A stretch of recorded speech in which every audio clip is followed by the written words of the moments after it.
Hi, this is Chris Thomas King, and it's time to face the music with Joby Rogers. Please welcome blues great, movie star, and author Chris Thomas King. King has sold millions of albums and won Album of the Year awards in both country and blues music. King has starred alongside Jamie Foxx in the Oscar-winning bio movie Ray, and opposite George Clooney in the Oscar-nominated and Golden Globes-winning movie Oh Brother, Where Art Thou? King has just finished his first book, The Blues, the authentic narrative of my music and culture, which tells the real, untold, authentic history of the blues, and the first blues chronicle written by an African American. All right, so I went through the songs on your latest LP, and it seems to be coming from another place entirely compared to your past works. Uh, it seems to be a little more urgency in this one. There's a prison here in Louisiana called Angola, and it was at one time one of the most notorious prisons in America. It's the prison that led Billy, the folk singer. The legend has it that he sung his way out of Angola. And it falls right in line with today's highly charged climate. Now, I've never been an activist in my life. I've never attended a rally, demonstration of any type, and I'm 53. But this year, I've been to 5 protest rallies. I spoke at 2 of them. I've even led marches with the bullhorn. So what is so different about this period than 1 year ago that is making people like you and me feel the need to engage? That's a great question, and there's still too many, African American, men, women, in these prison systems. So I'll use one of the songs on the album, the song 9 Pound Steel. I wanted to say something, using that song. And I was working on a new album before the shutdown happened in March. And of course, before George Floyd's murder. And but I wasn't going to put those songs on the album that I was working on.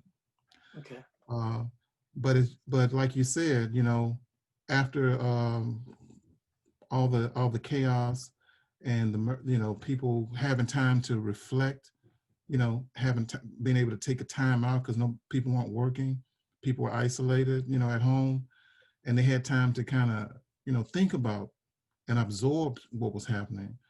And I think that touched a chord with people, that if we had all been busy and the world was open and sports were going on and all that stuff, if those same events happening, George Floyd being murdered like that, probably wouldn't have had the same impact.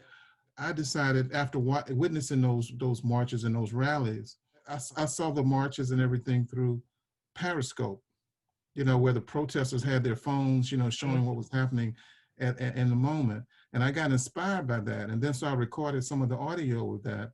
And I was just amazed by what I was seeing, because I'm seeing, not just black faces taking the heat and the brunt, but seeing what looked like America, out there, and I got inspired and wanted to put some music to it. But the thing about it is, I don't think people were ready to listen. Right. I think it might have been something you wanted to say.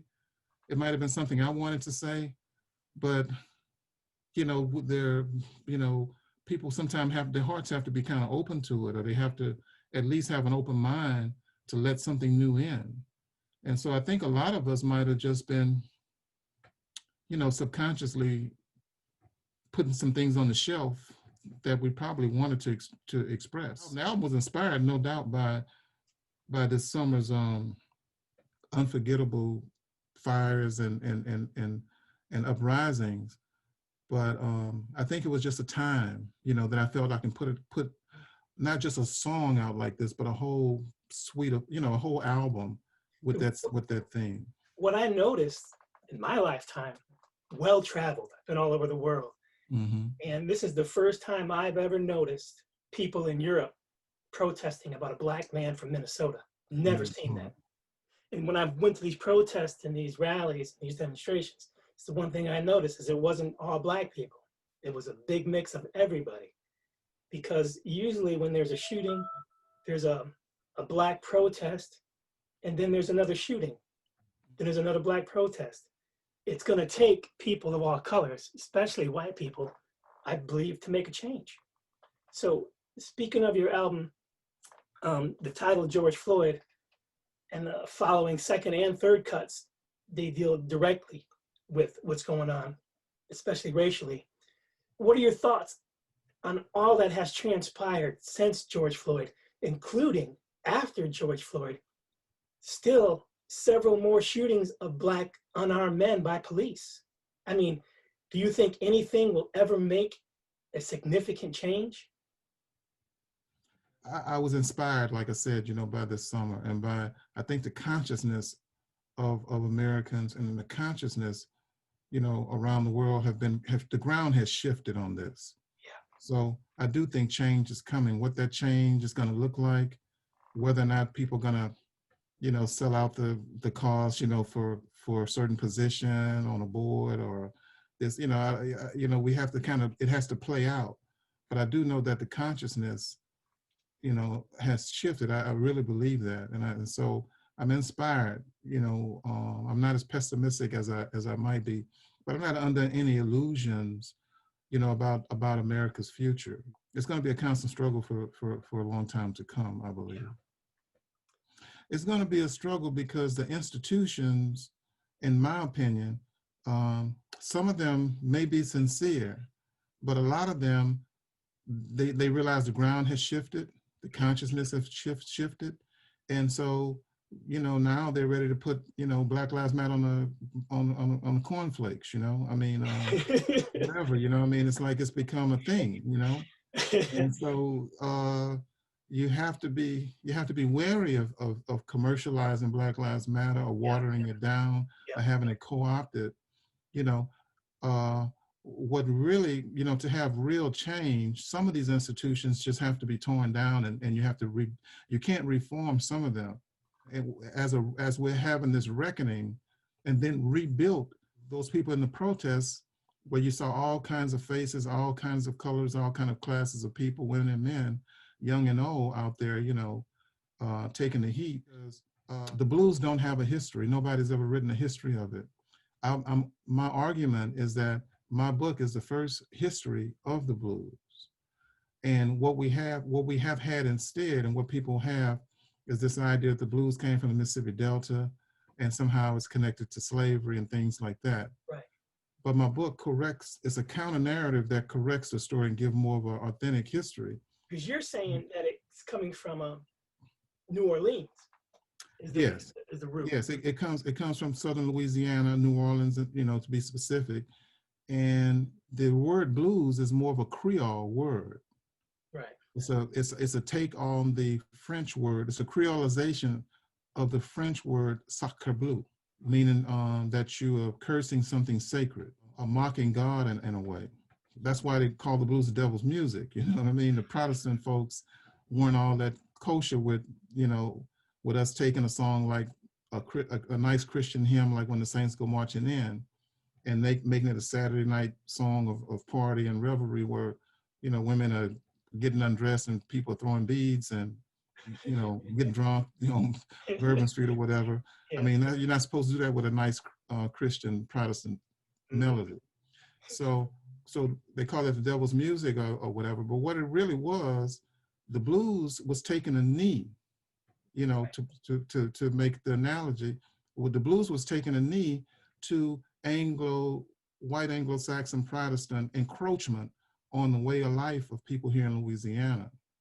And the way that we pushed back against that was to take things that they held dear and sacred and put our spin on it, blew it in a way, creolize it in a way.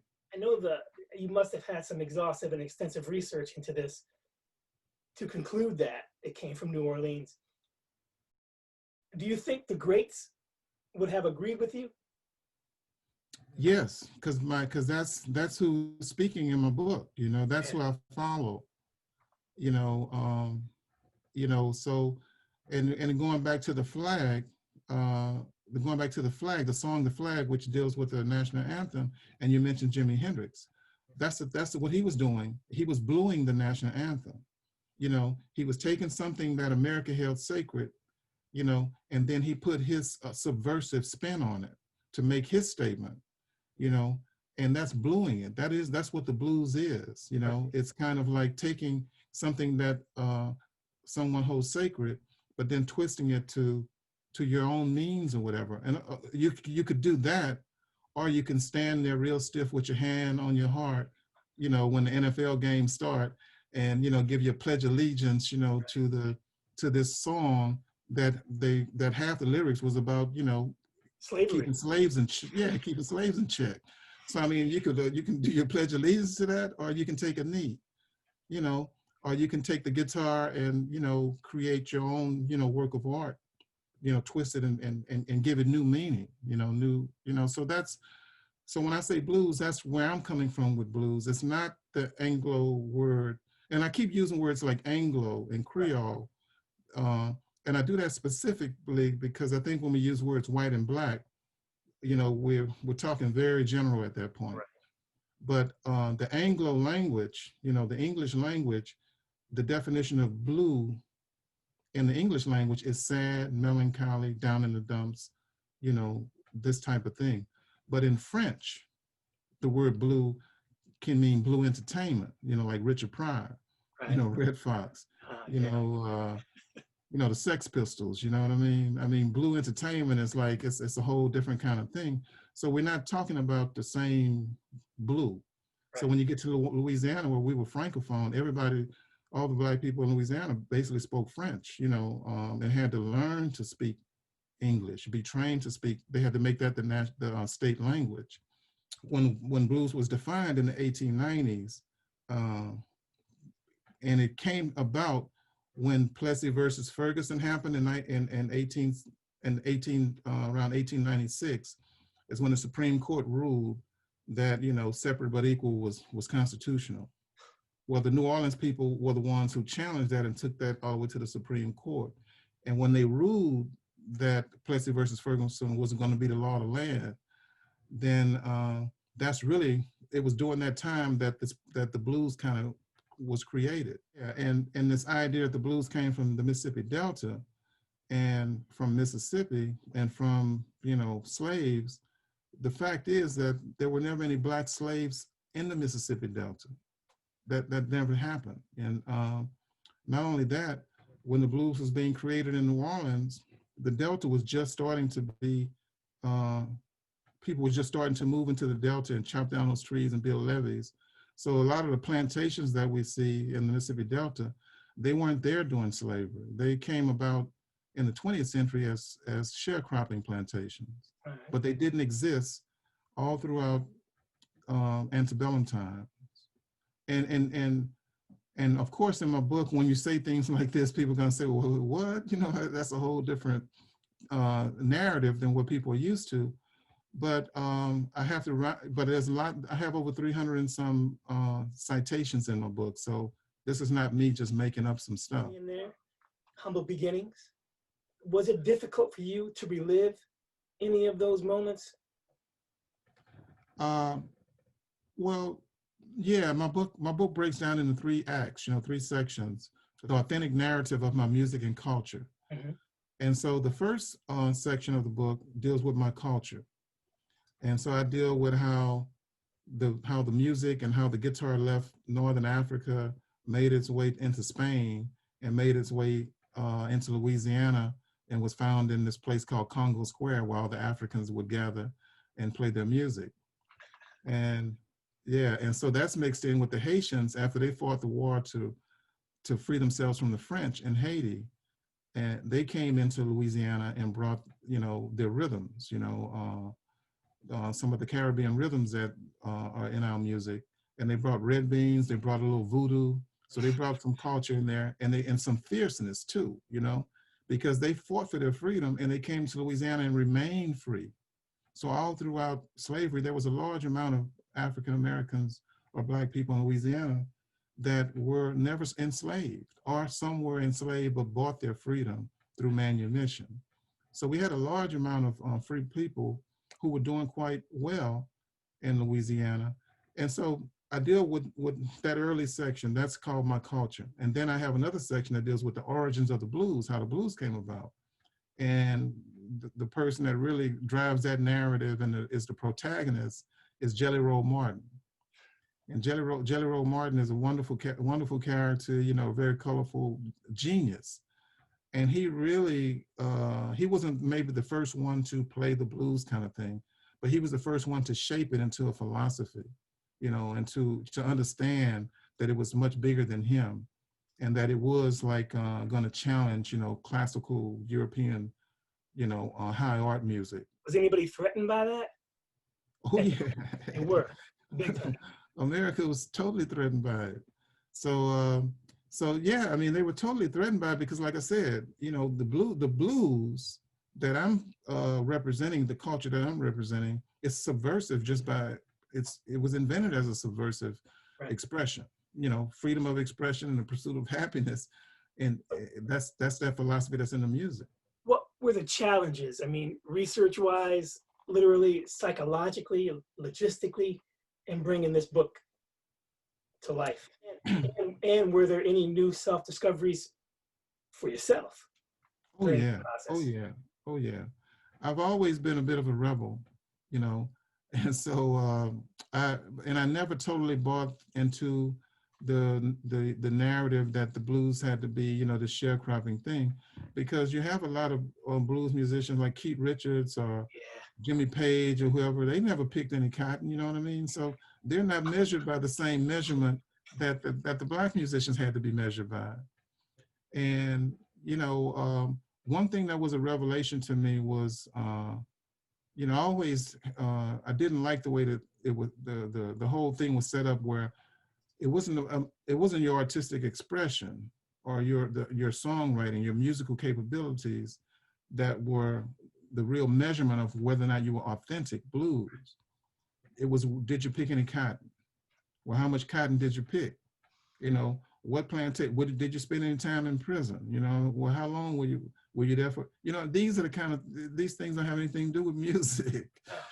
You know, but somehow these are the things that made you authentic, where the blues festivals will want to book you, or magazines will want to write your story, is because you live this kind of exotic, you know, subhuman kind of existence, and they exoticize that, and that was your way in to this, what I call the blues mafia, letting you into this kind of genre of music, and have some kind of success in it.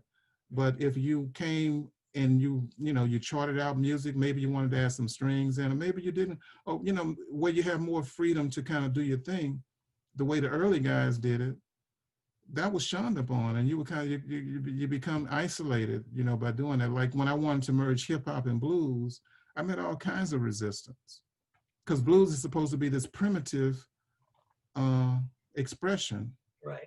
you know, that came from the, you know, this primitive place of you know, you had to be literate first of all. That made you even more successful if you could at least pretend to be illiterate, or if you were illiterate, it made you more authentic, you know. So the representation for the blues was always a problem for me, and I always saw it as something that was false or a fallacy, and I always fought against it. But it wasn't until I started writing this book and doing the research that I learned.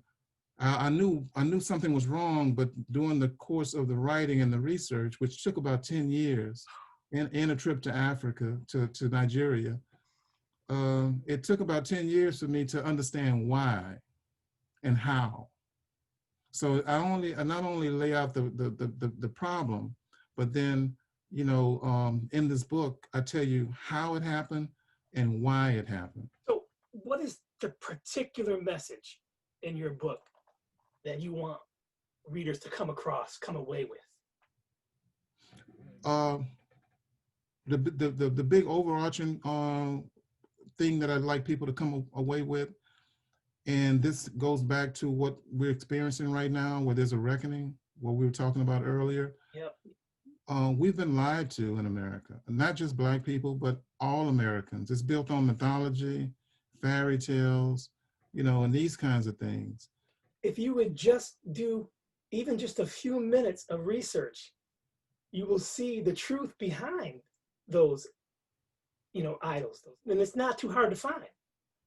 No, It's it's not. hidden in plain sight, hidden in Yeah, plain sight. it really is. Like the Confederate statues, they weren't put up after the Civil War. They were put up, decades later.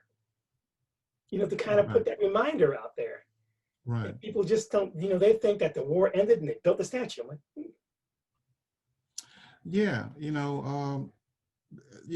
that's kind of what I would like people. I think that, when I was writing this book, when I started writing it, I didn't realize it would take me 10 years to finish it. Well, I thought it would be like something I could throw together in a year or two. But then I had to tear up my original manuscript and start over because I realized that I couldn't piece together things. I mean, how do you research whether or not Robert Johnson sold his soul to the devil? I mean, where do you go to, where do you get a citation for that? How can I verify that? You know what I'm saying? So, uh, I had to kind of start over because the narrative that we have is just not an authentic narrative. So, and that's why I had to struggle with my publisher to keep the word authentic narrative in the title, right. because that's what I would like people to get, is that we have all these myths and legends about things, and you had to say something nice about these Confederate statues up there. You know why? Because they were the titans of their time. Yeah. Because if you had free labor, and people in Natchez, Mississippi, and in parts of Louisiana were some of the richest people in the world. And so they had all the money, so they could go to Princeton and go to Harvard and build these schools, but you got to name them after me and my family, and you're gonna have to write something nice about us, and teach everybody, that we were these great gentlemen, you know what I mean? Yeah. And so, that's how you get this stuff, even at our highest institutions, like a lot of what my book deals with is tearing down what Harvard has built as a narrative of Yeah. my culture and history. And because it's things that were that the slave Southern planters, forced upon schools like Harvard, and schools like the University of New Jersey, which became Princeton, and the Ivy League schools, Right. all were built by slave, money. Right. And today they're probably getting their money from Facebook and whoever else. So Right. the universities are always kowtowing to the money. And before the planters, it was the Church of England, But then after they fought the war, they broke away from that, where they needed a new source of money. So the money came from the planters. But they had to build statues, name buildings after these slave owners, the whole Yeah. spiel. So what I would like for my book ultimately to do is to be a foundational book, because it's not just about the blues, but it's about American music. Let's take race out of it and just say American music, how it came about, and all the political the political infighting and psychological wars about who was going to um, control the culture of America. What image was it going to be made in? They didn't want it to be made in the image of Jelly Roll Martin, Louis Armstrong, and Robert Johnson. They had other ideas. They wanted some Norwegian-looking person, who was writing some European classical whatever, because America didn't have a culture of its own until the blues came along and gave it a unique culture, musical culture. Equivalent of Little Richard's albums, and they're putting white people on the beach on the cover of the album. Is that what you're trying to say? Yeah, in a way. Yeah, Little Richard, man. Now that's another one. You talk about the blues. You mentioned Robert Johnson. Yeah. Your character in Oh Brother, I'm telling you right now, that was a remarkable soundtrack. I mean, one of my favorites.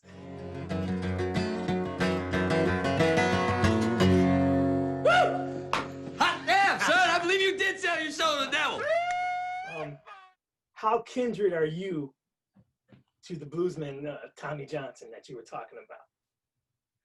Yeah, I play him in the movie. Yeah. And I play Tommy Johnson, Yep. which is kind of a take on Robert and stuff like Right. this.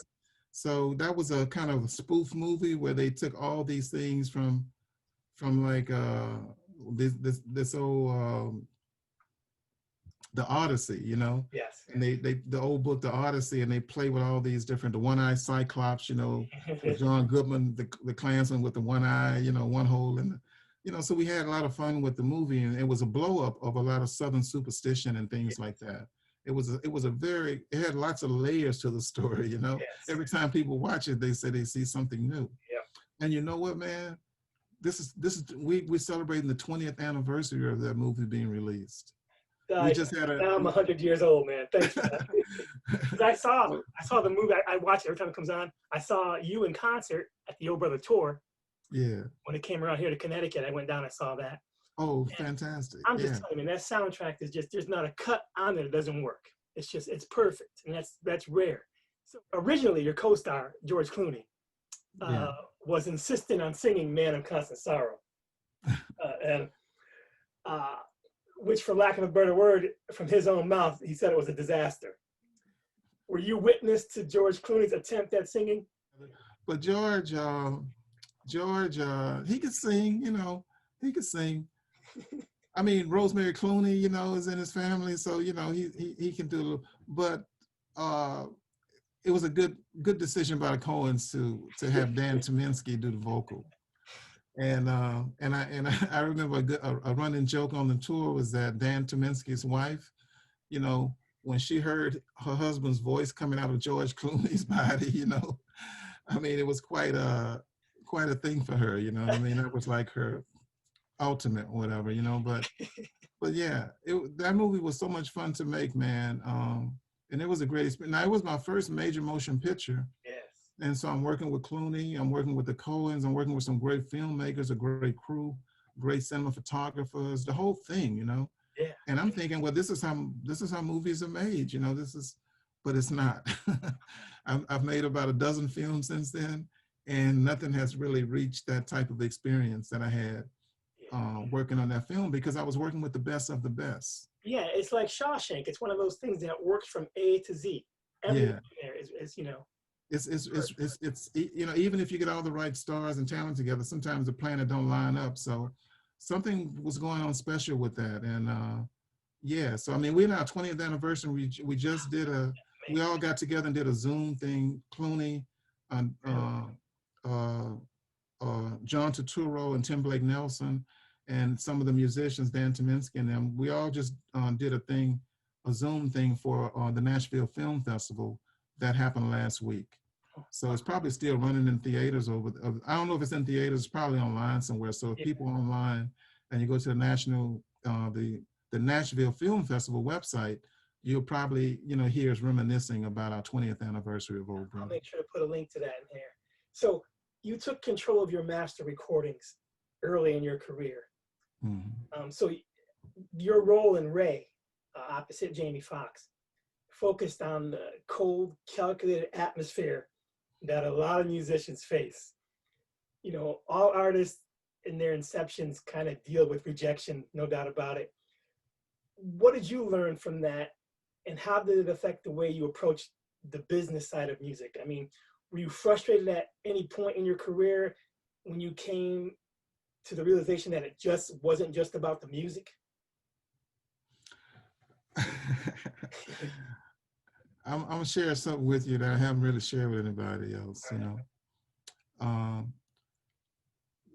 Now I grew up in my dad had a jig joint, so I grew up in the blues world. So I understood all about on that level. But and I've told that story many times.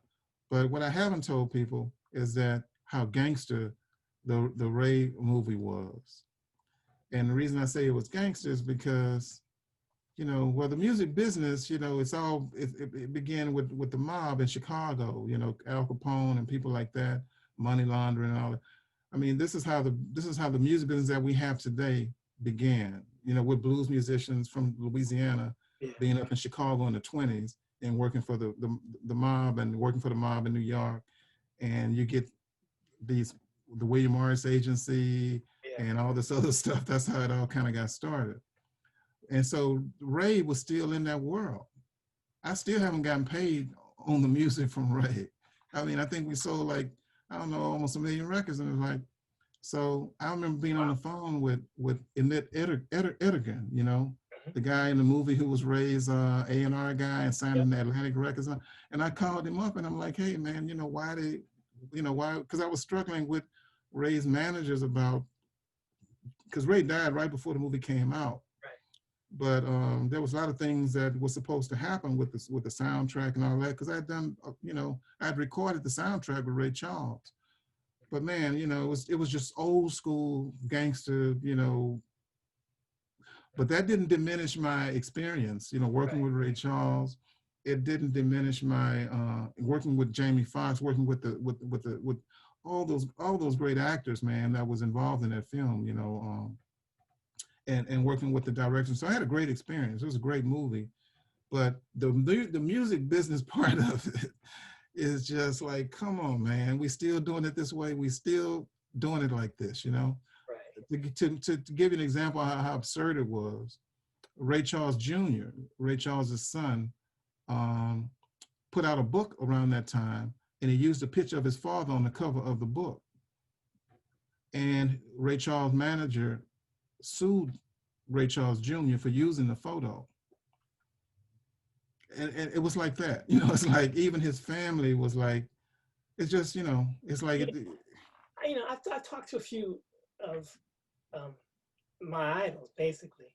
And Steven Tyler, you know, I brought this up to him. yeah. He told me, he goes, it's simple. Get used to it because you never will. Yeah. One of the Stones said, the answer to 9 out of 10 questions is money. He said, trust everyone, but cut the cards. With Steven Tyler, you know, and the Stones and people like that, they all got beat too. You know what I mean? I mean, the Beatles, everybody got beat, you know, but if you're lucky for them, they had a long career where they could correct some of these things, you know. But everybody in this business, you know, Little Richard, you know, Frank Sinatra worked for them. I mean, he was managed by them. I mean, if you weren't controlled or in bed with the mob, you really didn't get, you weren't nowhere. I mean, they controlled the business. I was talking to a Chubby Checker, and he told me, he was talking about when Bill Withers got inducted into the Hall of Fame. Yeah. Chubby was upset. First off, because he's not in there. And he's like, you know, what do you got to do? And he was upset about Bill Withers because Bill Withers like, why are they going to put him in now? So many years later, he's so much, you know, when he can't capitalize off, he, you know, he goes, Chubby, I can still go out there and perform and tour. He goes, Bill Withers, you know, he can't capitalize off the induction to the Rock and Roll Hall of Fame at this age. You know, he's upset that they wait so long sometimes. And some of these younger artists get in there 25 years to the day. Yeah, actually, it's news to me that he hasn't been recognized more.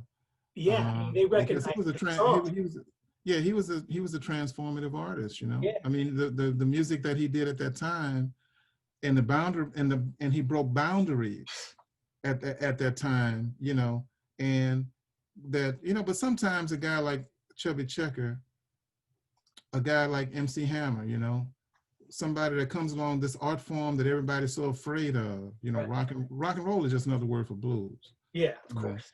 Yeah. So yeah, it's just, you know, so I mean, he comes along and he has this sound and this image that's kind of clean or whatever, you know, and it's easier to kind of get, you know, get white kids, you know, dancing on bandstand to his music and everything. It's a little safer, quote unquote, you know, and sometimes you kind of marginalized because of that, you know. Right. I mean, everybody can't be Jimi Hendrix, you know. From Keith Richards, he was talking about how when he first came to the States, you know, after idolizing all these blue artists over in Europe, he came to the States and he was at Chess Records, the office of Chess Records.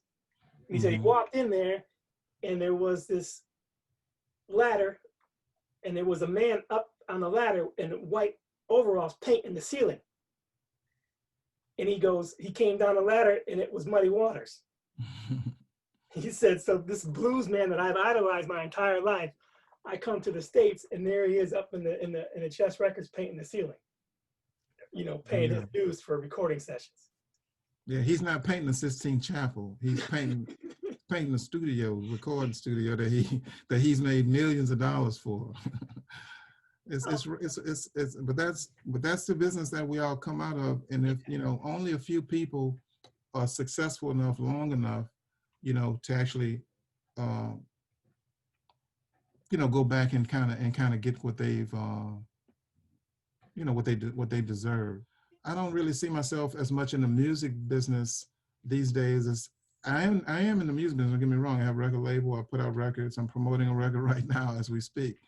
But I think that I'm more in the cultural business. You know, I mean, the blues is my culture. So if the music business goes away, which the record business has, you know, I mean, we're still in Louisiana. This is what we do.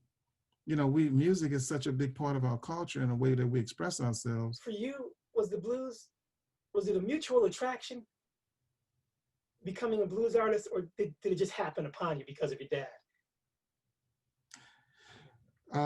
Looking back now, I don't think I really had a choice in the matter. You know, and for a lot of reasons, I didn't have a choice. It's my, you know, like I said, my family, I grew up in a family, we had a juke joint. I grew up there playing as a teenager. I had ambitions to be more of a pop artist, you know, playing. When did you start going to Tabby's? Well, I was playing music with my dad and with other people, Joe Tex and other people when I was like 12 years old. You know, I was playing, I already knew what I was going to do. People liked what I offered. And so as a child, you know, I was like a child prodigy almost, because I played gigs with my dad, but I was out all night with all kind of other guys too. But my dad didn't open the club until the late 70s.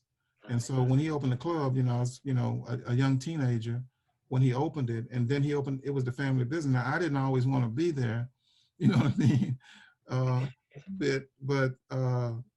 But you know, I had to be there, you know. I mean, it was the family, it's how we ate, you know. And when I look back, I realized that a lot of the eating was done because my dad only paid me like $5 or $6, $7 a night, when I could have been somewhere else making a few $100, you know. But I had to come and play at the family club, and he paying me $7. Man, I can't even take a chick out, you know, whatever with $7. I mean, what I'm gonna do with $7? But you know, but it's all good because he used to tell me, you ought to be paying me to play here. And he's right, because he set up a thing there, and he kind of he had a song, his most popular song was called The Hoodoo Party from 1961. And he was recording with people like Slim Harpo. Slim Harpo lived right around the corner from us. So he ran with all the Louisiana blues musicians, but his club kind of helped connect the blues back to its original source, back to Jelly Roll Morton, back to that Louisiana source, because the rest of the world had created a new narrative about saying that the blues came from Mississippi and came from the Delta and things like that. And my dad was bringing Louisiana back into the story through his club, and his club gave careers to a lot of people that wouldn't have had careers otherwise, including myself.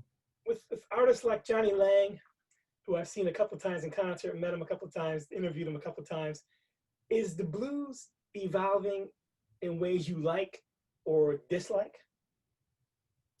Well, I don't see ostensibly what we know as blues, that's not the blues. Right. So, you know, what we've been told, the story we have, the backstory that the blues have, it's not a real, it's a fairy, it's an Anglo fairy tale, Anglo-Saxon fairy, just like the Brothers Grimm, you know, they create these fairy tales.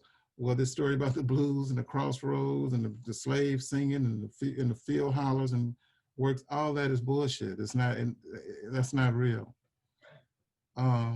So today's blues, in my opinion, is like poor man's rock and roll, you know, and it really is, you know, the Black artists are forced to have to follow in other words, like I said, it's two different, it's not even, Black art is not even really allowed to be in it because we've been marginalized out of it. Yeah. And I'll use the Grammys as an example, because I had a falling out with the Grammys about 3 years ago, um, because I submitted my last album, Hotel Voodoo, and then they moved me out of the blues categories. They moved me out of contemporary blues, and then they wouldn't allow me to be in traditional blues, and they said I was not a blues artist, so they was moving me in some other catch-all category or something. Really? And I was like totally offended. It's like, what do you mean I'm not a blues artist? What do you mean my album can't be? I'm not talking about winning. I'm just saying out of the 100 albums that are in the competition, I couldn't even compete in the blues or contemporary blues. But you know who won album of the year for traditional blues just the year before that happened to me? Who? The Rolling Stones. The Rolling Stones won best traditional blues album. It reversed. It went from rock and roll being filtered through the blues to the blues being filtered through rock and roll. Yeah, well, a lot of these bands, ZZ Top, the Rolling Stones, they were always blues bands. Yeah. They never were. There's no rock and roll is just a marketing term, Yes. to kind of take, to kind of seize control, or usurp the blues that the white kids wanted. They wanted Chubby Checker, they wanted Little Richard, they wanted Chuck Berry, they wanted the blues, they wanted Jimi Hendrix, but then they decided that they weren't going to give them those people, and they would give them white kids who was more safer, but also the money stays, with a certain group of people, a certain group of booking agents, managers, record labels, a whole cadre of people. So that money don't really flow back to the originators. So, but now, like I said, now the Rolling Stones won best traditional blues album, but I was banned from the genre, from being even in the blues. So I'm like, I don't even send my records like this album. I'm not even sending it to the Grammys. I'm not gonna even, justify the Grammys with my record. I don't really participate in this thing called blues. Matter of fact, I'm one of these people that feel that should be torn down and rebuilt. It's one of those institutions that you can't reform it. It just has to be the whole narrative, the whole thing. You can't put lipstick on it, No. This thing has to be torn down and rebuilt. So, and that's what my book is about. And I think that's what if you ask me what I see for the future, I might not be able to finish the job, but I'm laying the foundation to kind of get this thing back on the right track, because I represent a culture. Blues represent a culture and a people. Yes. And, and I don't like to disparage anybody, I have nothing, against any of these artists, but you mentioned Johnny Lang, but I would just say that Johnny Lang is not furthering the culture. Right. He's in a commercial way, using it and having fun doing that. Right. But what is Johnny Lang really doing for Black culture? Right. Yeah. I mean, do Black people even know who Johnny Lang is, or do they even go to his concerts? I didn't see a lot of brown faces there, let's put it that way. Yeah, so I mean, a lot of these people who are supposedly furthering they blues people, how can you be blues and you're not even part of the culture? You're not even interacting with the culture. The culture don't even know you exist. Yeah, they can't really relate to it that way. Yeah, so you're not, so you're not even, it's a cultural expression for me first. And if I can make earn a living from it, or be, get people appreciated and awarded, that's fine. But that's not the first reasoning, behind it. How connected do you think blues is to country? It's the foundation. Yeah. More so than rock and roll? No, I wouldn't say more so. There's no other music. There's no other popular music other than blues. That's the way I see it. Right. But America didn't want blues when it came out of, when it came to Harlem and it came to Chicago and it became this popular music, and they couldn't control the young white kids from wanting to gravitate toward it. They couldn't stop young white females from going to Harlem in 20s, flapper girls dancing all night. Is that when they labeled it the devil's music? Well, not quite then. They did use those kinds of terms, but it was they needed somehow to subvert it, to to discourage, white kids from being attracted to black people and being attracted and dancing. They even passed laws in New York Yeah. that you couldn't, cabaret laws that you couldn't dance, So the blues kind of broke down, all these social controls and social boundaries. But the word blues quickly became a pejorative. And so you had to use words like swing or a meaningless word like jazz or all these other kind of rock and roll or this and that, anything but the blues, because the blues was known to be a black thing, and represented a culture that America wanted to suppress. But by the time the 1960s came along, and this new industry of rock and roll was being built, and you had Bob Dylan, go down, to the folk festival, and rock out with his cock out, and do his thing, with some black blues musicians, from Chicago there, the Butterfield Band. The folk people are the ones who kind of created what we know today as blues from the Delta, from the Mississippi Delta. Before the 1960s, everybody agreed that the blues came out of New Orleans, and they saw jazz and blues as being, those are just synonyms. It's like if I say, hey man, you heard the new hip hop tune? Or if I say, hey, you heard the new rap tune, I'm talking about the same genre. As a matter of fact, I have a Bob Dylan song on my new album. Yes. Yeah. I Shall Be Released, not one of his most popular tracks, but it is Bob Dylan. It's the first Bob Dylan cover I think I've recorded on a studio album, and that particular track, deals with this guy who, he's in prison and he's innocent. He's been framed, and he's saying, he will soon be released. That's the theme of the song, Right. and so it goes with my whole theme of the album, Angola. So you're late 50s now, mid 50s? Yeah, I'm 58. Okay. So how do you carry the heritage and legacy of your own music forward through all these years now, but still keep it fresh and relevant for yourself, as well as connecting with new fans? How do I keep it relevant? I'm a person who's just,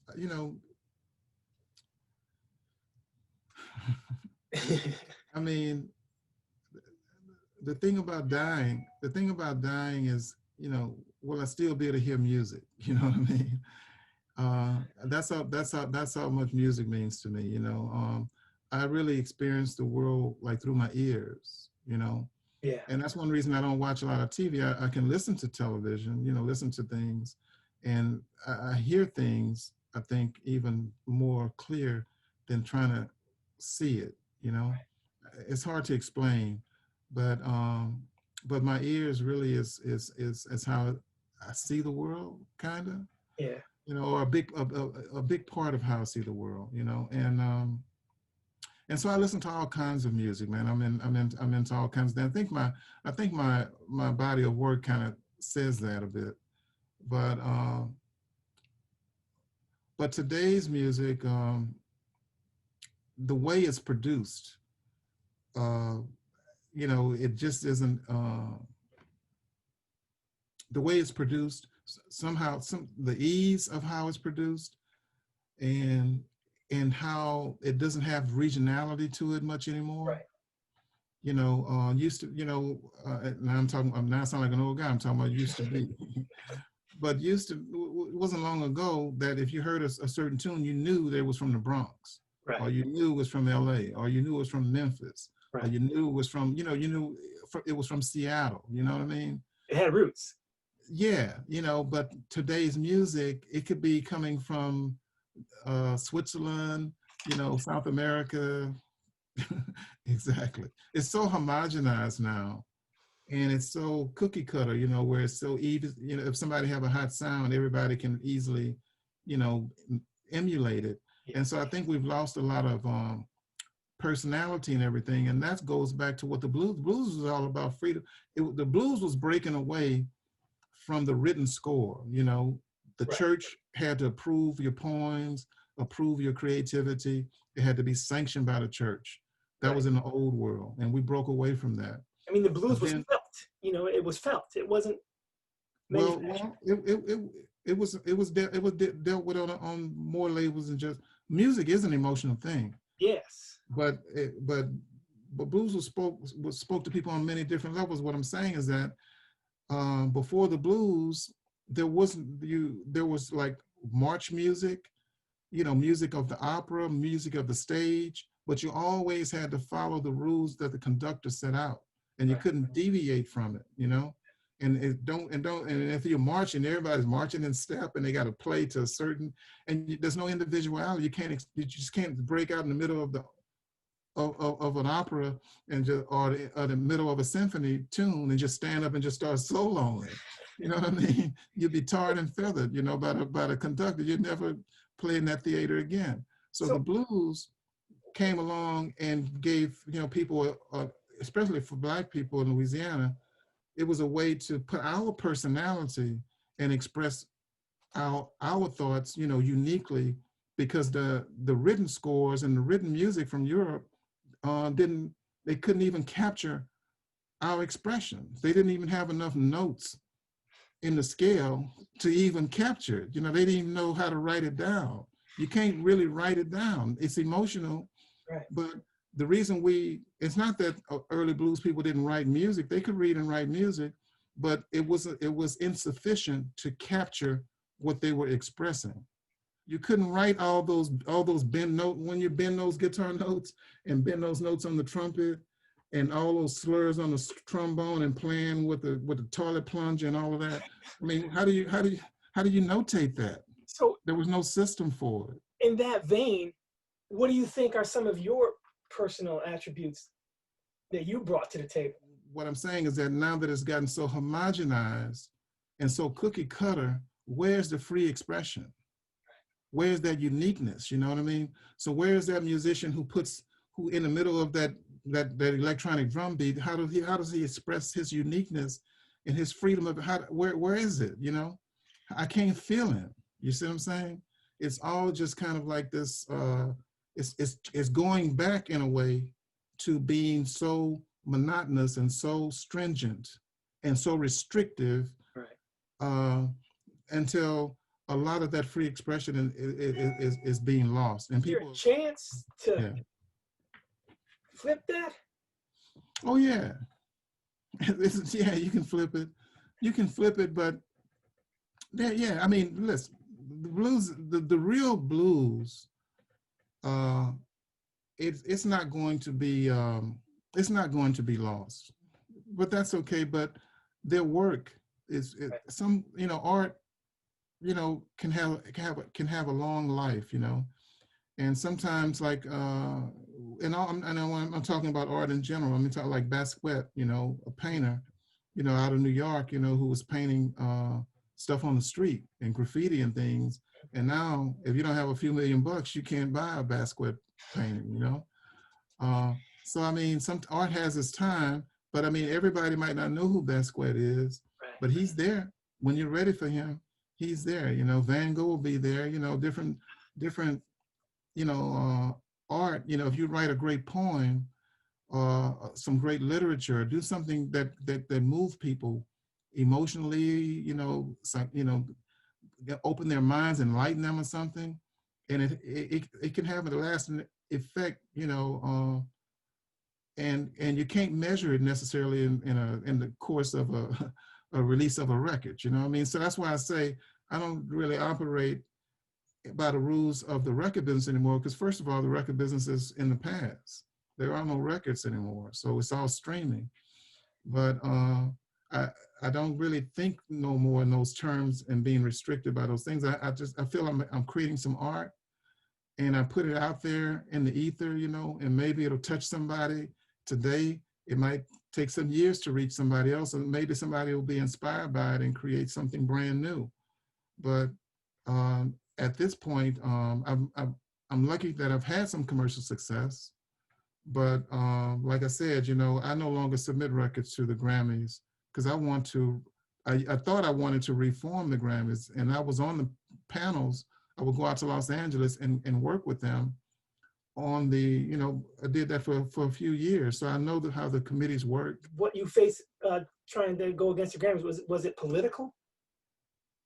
It's a lot of, all wars are political. Right.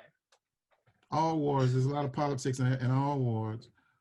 But their definition and their ideas about what the blues is and what the blues isn't, I have to kind of be, the black blues musician is measured by different calipers, He's measured by, some kind of eugenic type of measurement, you know what I mean? Any older blues musicians in that committee? Well, for a couple of years, I was the only one, and there was another one or two, but but even just because you have a person with black skin, that's not enough. They have to have they have to have facts and have some kind of historical grounding, right, or some kind of cultural understanding of what it is what this music is, and a lot of people just don't have it.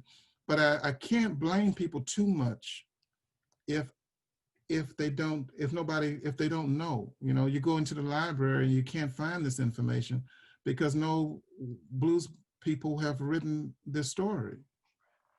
We need the Native American to tell his side of the story, right, to put in context, American history from his cultural, through his lens. We can't just have some guy, at some Ivy League school tell us about Sitting Bull and this war and that war, you know what I mean? We're not going to get we can't have Andrew Jackson tell us the story of the, of the Trail of Tears. And that's what we have. And it's sad. Yeah. So what I'm hoping to do with my book is keep the fire burning on the memory, not lose the memory, of the culture, keep that memory alive and have it, live beyond me and have it where other people can have access to this. Because when your humanity, your humanity is intact, but then somebody came along and wrote you out of being a human being. And the only way to become a human being again is you got to write yourself back, into being a human. And the way to do that is you got to tell your story with your language from your point of view. As for me, I would like to see a whole new type of blues organization come along that can start, with a new foundation, of inclusion, a new foundation that deals with everybody as human beings and tell the truth about this thing. Because like I said, the blues did not come out of slavery, and it didn't come out of work songs. I mean, how ludicrous. Let me just break down a couple of things that's ludicrous. You've heard that the blues comes from work songs, right, this kind of thing. Right. When the last time anybody went to work, sit around their cubicles, and black people just started singing? I mean, what do you mean work songs? Are you talking about the songs that the planters force you to sing? Right. And then they'll tell you about the field holler. A field holler is one singular person behind a mule or something singing. Right. Okay, well, in my book and in my research, I present that's like a cowbell, this person singing, meaning that he's way out of sight of the overseer. He's way out of, beyond, out there, but they want him to keep singing so they know he haven't run off. Well, can't you equate that to like soul food, where people think that's a black tradition when actually it's the food that the slave owners threw away? Yeah, I think a lot of people, I hope a lot of people know that, Not a lot of them know that. Well, a lot of them should, because when you talk about culture, even though my book can delve into that a little bit, but when you talk about culture comes with food, it comes with music, it comes with a way of life or how people express themselves. And our history here in Louisiana was so rich. I mean, people don't realize that during the height of slavery, and say in 1840, 1845, did you know that there was like a 100-piece black orchestra of musicians that had their own theater called the Renaissance Theater in New Orleans that did operas and shows and things like this. No, people don't know this. There was a 100-piece orchestra. Black, you can't, I'm in theater now, you know what I mean? And it's like, so you can't keep it takes, you know what it takes to keep a theater running and pay for a 100-piece orchestra? But in New Orleans, we had a 100-piece Black orchestra in the 1840s. And the majority of these people were not enslaved, but they did have some people who were enslaved going to the opera. I mean, it's just, you know, the history haven't been told, and we don't know we don't know these things. And so we're trying to figure out, oh, well, who played the first guitar? No. I mean, New Orleans goes back to the 1790s and stuff with opera houses. They had the French opera house, the Italian opera house, and the Negro opera house as well. You know, Negro being a Spanish word for, you know, Black. So, I mean, these things is like the true history, not only of Black people and Black music, but the true history of America that haven't really been told to us. And so when New Orleans, of course, New Orleans would have been the first place that this music developed out of, because it had it had 100 years of musicians and instruments and families and people playing all the violin and writing all kind of scores and stuff for plays and things. They had a long history of that before the blues came along. So the blues really in the 1890s was saying, we don't even want to do that because this is too stringent and this is European and we kind of want to do our own thing. Right. And also it's not even African. When people say the blues came from Africa. But when I went to Africa and went to West Africa, went to Nigeria, and I went to Lagos and Abuja and spent time, you know, talking with different scholars and different people there, you know, they didn't recognize this as being part of their history. You didn't see any connection there? Well, they were into hip hop at the time that I was there, but R&B and blues and all that, they were influenced by American music more than Americans were influenced by their music. I've traced the history of the guitar. Okay. I'm a guitarist, so, you know, in my book, you know, I have a chapter where I have to, the instruments that are used to create the blues, the clarinet. The early band was like a clarinet, a trombone, a trumpet, maybe a guitar, or either a banjo, tambourine, the string bass, you know, this type of thing. So that was the early band setup, and the piano, of course. And people like to say that these are European instruments, but they're not European instruments. They're the progenitors of all of these instruments are African instruments. And so let's take for instance, the trumpet, which was the first solo instruments of the blues, was the trumpet, you know, because they didn't have an electric guitar. So that was the loudest instrument. So, you know, you could cut through the noise of the band. And so the trumpet soloist was like the guitarist of his day. I mean, all we do now today is try to play the same notes that Louis Armstrong played on the trumpet. That's what we play on the guitar, and we call it the blues. So, but the trumpet was the loud. But when you go back and you trace the history of the trumpet, you'll find yourself back into Northern Africa. You'll find yourself in Tutankhamun's, the treasures that were found in Tutankhamun's tomb. In the earliest trumpets, metal trumpets that the world know of that has ever been found, comes out of Africa. And two of them was buried with him, one one in the key of C and one in the key of B flat, and they're meant to be harmonized with each other. And so the trumpet is an African instrument. Now it didn't have valves, so during the Enlightenment in Florence and Italy and stuff, when the Enlightenment came to Europe, they added the valves like in the 1800s or something. They started adding to these African instruments. So the trumpet, they added the valves, but the actual trumpet, the metal trumpet in the key of B and the key of C, that goes back to ancient Africa before Europeans even knew Africa, what was going on in Africa, 3,000 years ago. Same thing with the guitar. The oldest guitar was an African by the name of Hormuz. The oldest surviving guitar that they have known to man. It's about 3,200 years old. And it was found in this guy's tomb. And not only was it found there, but you know it's a guitar because he had a guitar pick on a little string kind of tied to the neck, you know what I mean? So, a guitar is played with a neck, other things are played with a bow, or claw hammer style, like the banjo or something. So, and the piano, well, we know the harp, we see the Egyptian reliefs where the women are playing these harps and instruments, but you open a grand piano and sitting inside of that grand piano is going to be a harp. So Yes, hello.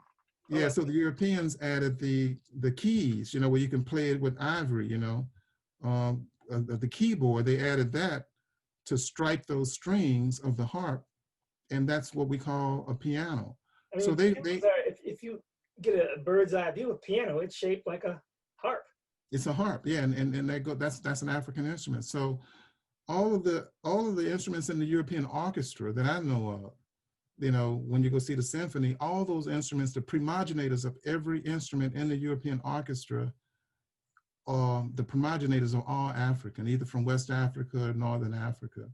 And a lot of them still survive in the European museums and things. So the guitar left Egypt or Northern Africa, and it came into Spain with the Moors in the 1800s. And there's a guitar player by the name of Blackbird. His skin was so dark, they called him Blackbird. And Blackbird was asked to come to Cordoba in Spain, and asked to bring culture there, because they were a backwater type of place.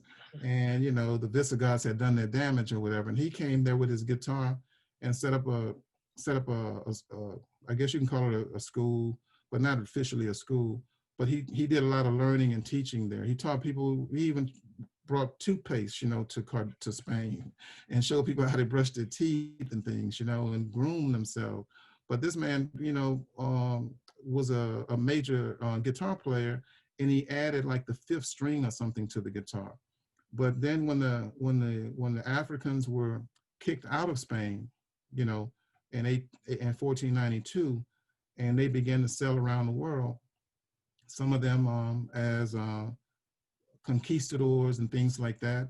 There were Africans who Columbus hired to show him how to get to this new world. And there was a whole group of Black brothers, who were sailors, and they were hired to bring Columbus, to the Caribbean, and they did. But so a lot of these Africans left there, and the guitar found its way into Louisiana, and Spain took control of Florida, and it was controlling Louisiana. And we have an Englishman who was an architect who built like the Capitol. I think he designed the Capitol building in D.C., if I'm not mistaken, one of the Capitol buildings. But he was in New Orleans working in 1818, and he saw Africans at what they call Congo Square, and he drew a picture, and you can look it up online. He drew a picture of an instrument, a two-dimensional instrument. Then he had the drums, and he had the string instrument, and this was an old African guitar that they were playing. Now, all the historians call it a banjo, but it's not a banjo. It's a guitar, and it's a guitar. And now my book is one of the first to say that this is a guitar. And I'm saying it makes sense to be in Spanish Louisiana, because Spain is controlling it.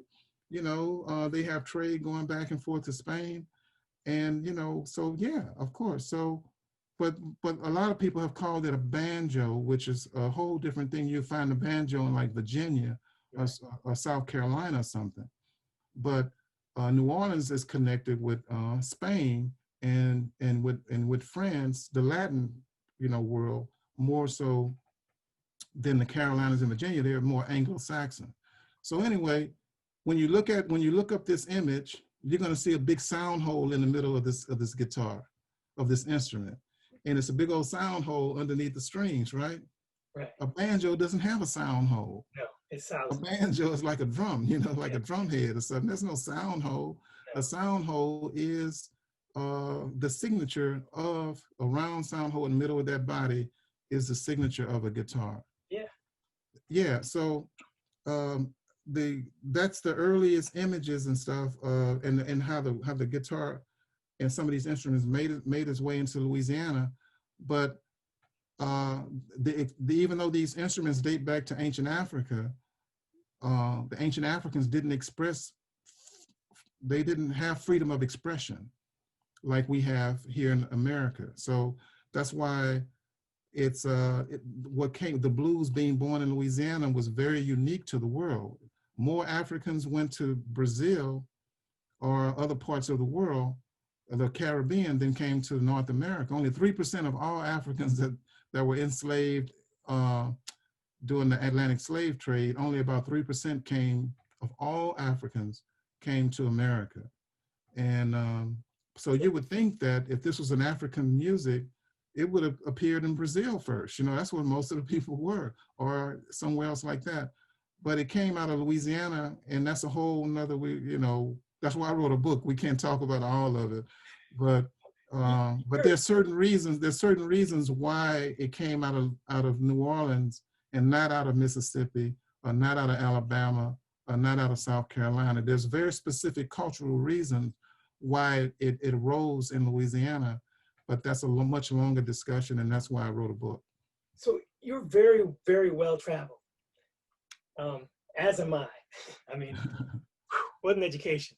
So I found in my experience that travel is fatal to prejudice, bigotry, narrow-mindedness.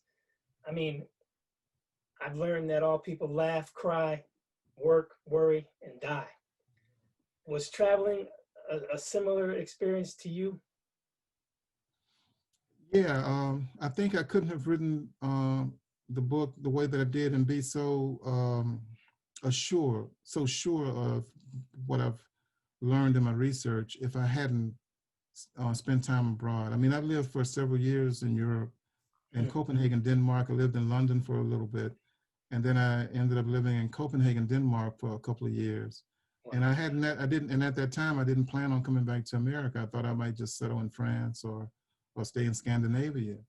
So, you know, but yeah, I mean, there's parts of the world that I've spent a lot of time in. I've spent a lot of time in Europe.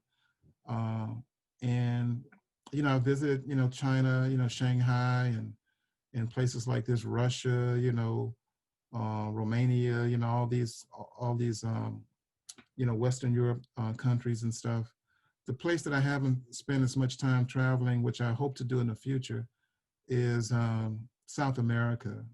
I haven't spent as much time. I've never been, you know, in the Caribbean, Wow. you know, and I've been to all 50 states. I performed I've been everywhere in all 50 states and performed in every major city in America. I got one, two, three. I got 5 more states to go, then I'm all set for all 50. Yeah, the only place I haven't been is Alaska as far as America goes. But I haven't been out to Montana or Wyoming yet, Nebraska, yeah. in the Midwest big time yet, but I'm working on it. But it helps you to, it's one thing to read and spend time in the library, but it's another thing to actually be there, to break bread with people, you know, to learn, you know, not what the nation, the national narrative of every country, it's mythology, you know what I mean? But then you get with the real people and they can really tell you some personal stories and put a personal face and a story to it. And you experience it a different way.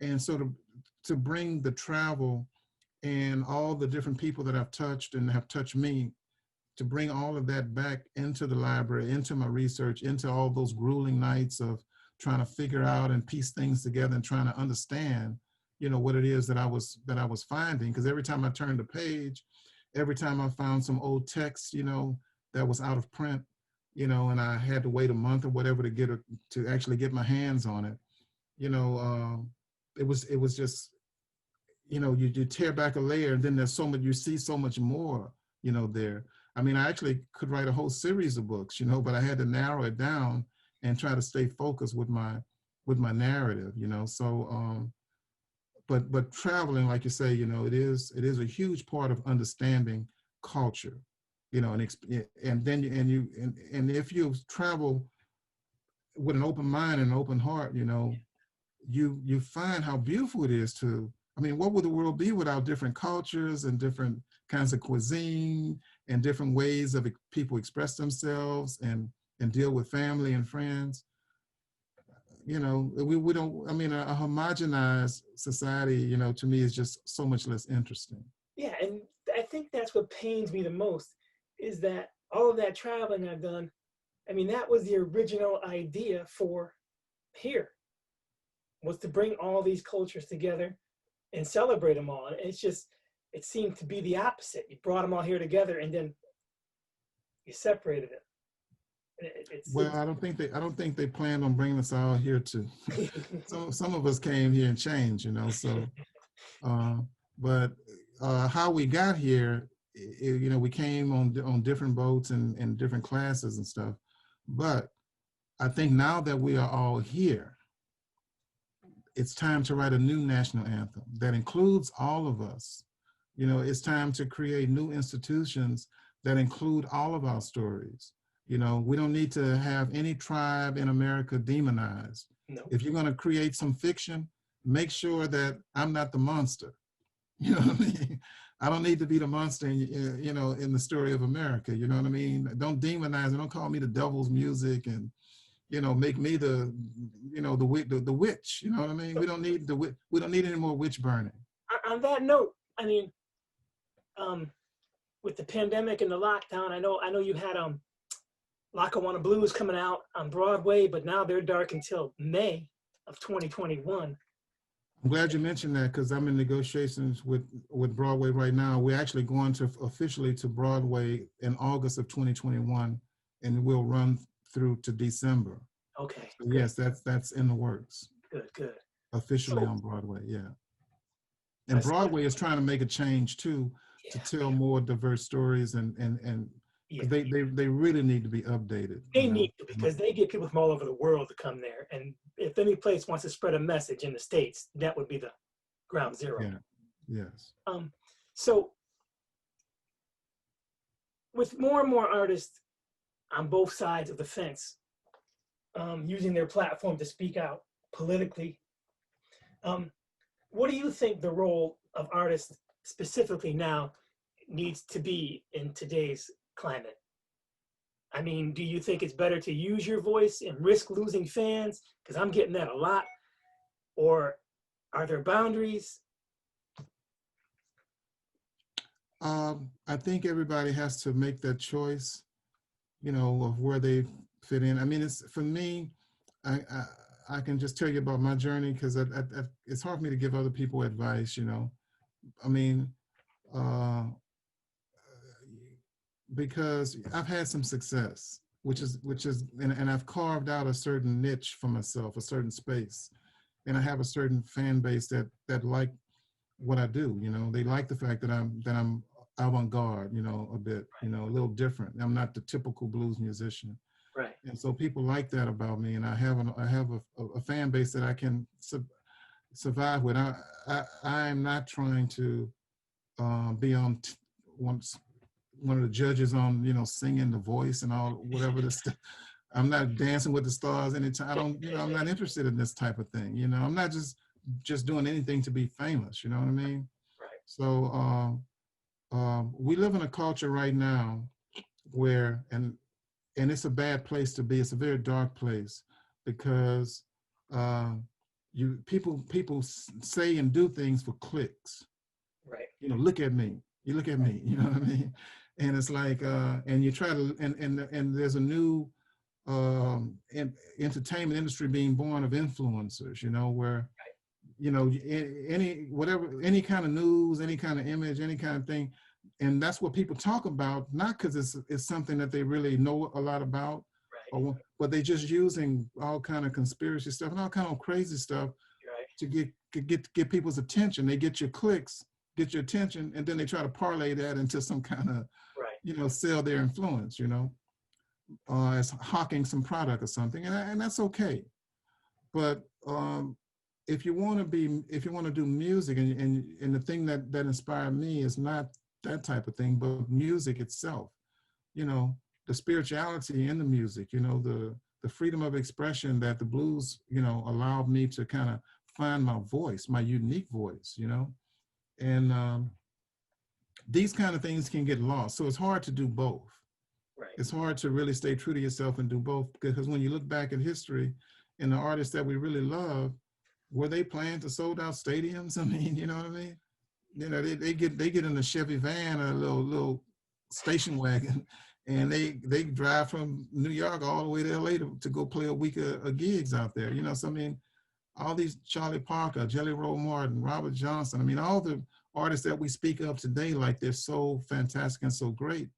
Are you worried about alienating anybody from your fan base, or you think it's okay to say what you want or speak your mind, or is that? I tried my best to alienate people from my music, man, and it failed. So going back I tried my best, my damnedest, you know, but they, you know how Trump said he could go and shoot somebody on, he can say and do anything. That might be coming up. I created hip hop, rap, blues albums and stuff, and antagonized my audience, and they just wouldn't go away. They just love me more. So I couldn't choose if I could choose and design my audience, you know, right. They would be younger, hipper, you know, blah, blah, blah. But I mean, I got the audience that I have, and it might not be a large faction, but they're with me. You know what I mean? They seem to get me, and I'm beyond alienating an audience, you know. Yep. You have a very distinct voice, like you said, smooth, no doubt about it. Right above a whisper at times. I said it's powerful at times. Now I realize that the voice is an instrument, and since we all hear our voices differently in our heads than how it translates on tape, in your heart and mind, what is your relationship with your voice, and how does it fit into your identity? Is it a love-hate relationship? How does it work? You talking about my actual vocal? Yes. Yeah. I'm comfortable with it now. I'm comfortable with it now. As a singer, I think my voice have aged well, meaning that you know, when I was younger, sung in a little higher register and was a little less experienced, singing about deep songs that you might find in blues, you know, blues songs. Sometimes it might not have come off, you know, believable. You know what I mean? It's like this young man can't be that deep or have experienced this and that, you know? So in the genre of music that I work within, you know, having your voice age a little bit like fine wine or some aged whiskey or something, it's not a bad thing, you know? Yeah. So yeah, I mean, I've kind of grown into my vocal a bit. So you know, and I can still hit a lot of the notes that I've always hit. I'm not, so far so good. I'm not missing anything.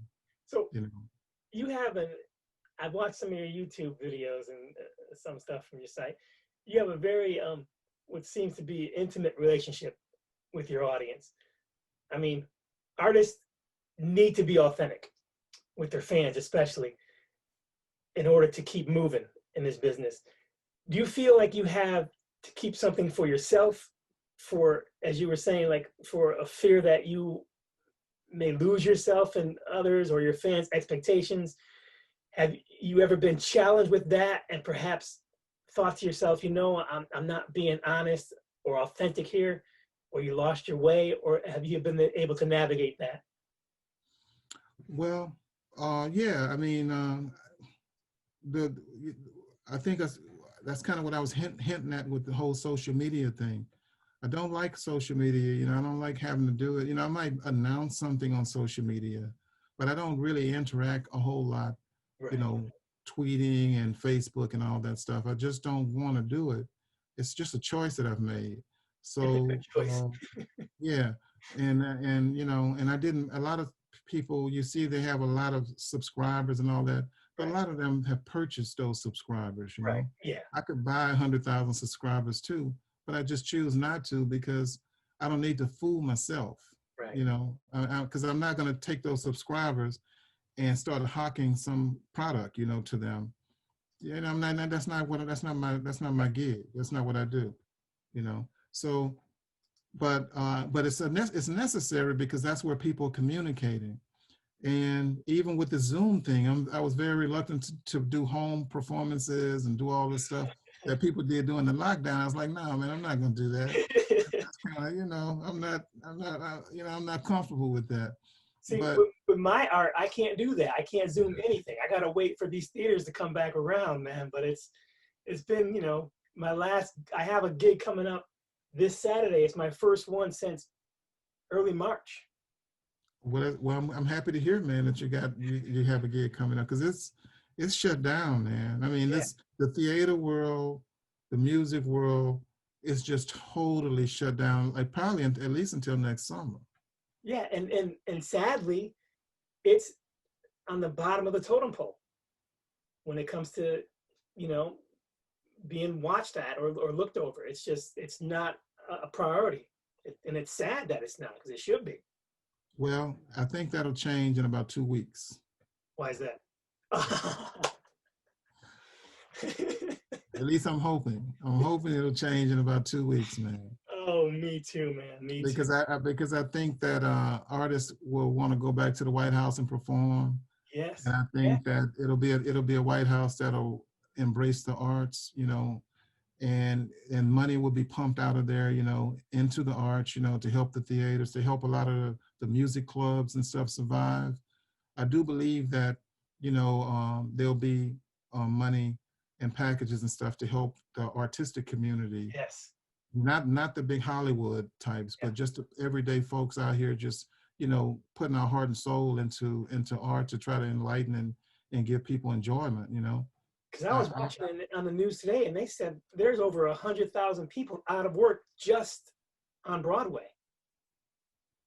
Oh yeah, yeah. I mean, like I said, I'm negotiating with the theater there now that's going to bring Lackawanna Blues officially to Broadway. We were out in L.A. About 12 months ago, and we had a nice run out there at a pretty large theater in downtown L.A.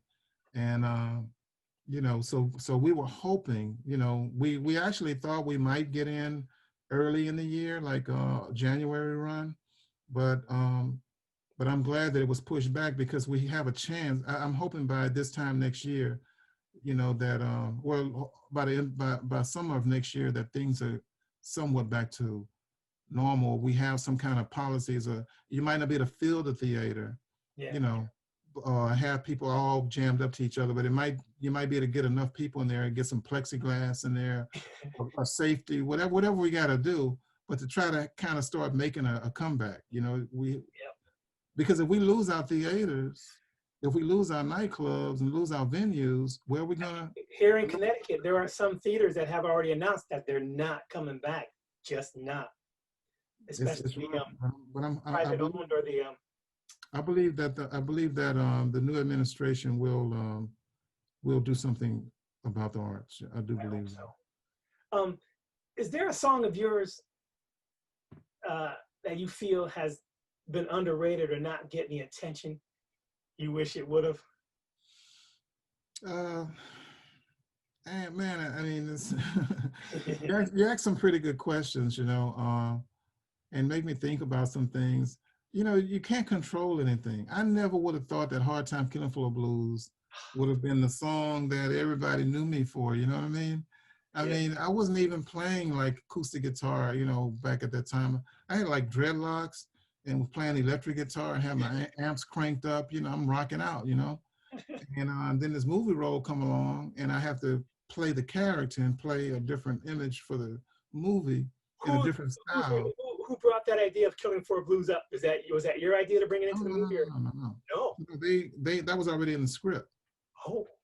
So I was cast actually because they wanted someone who can do the acting, but also could bring that musical component. Because like you were saying, George Clooney, he didn't sing in the film, and Jamie Foxx didn't sing in Ray. That's Ray Charles doing all that singing and piano playing. He was alive and well. Then I was in the studio with him. He playing piano behind me on some tracks.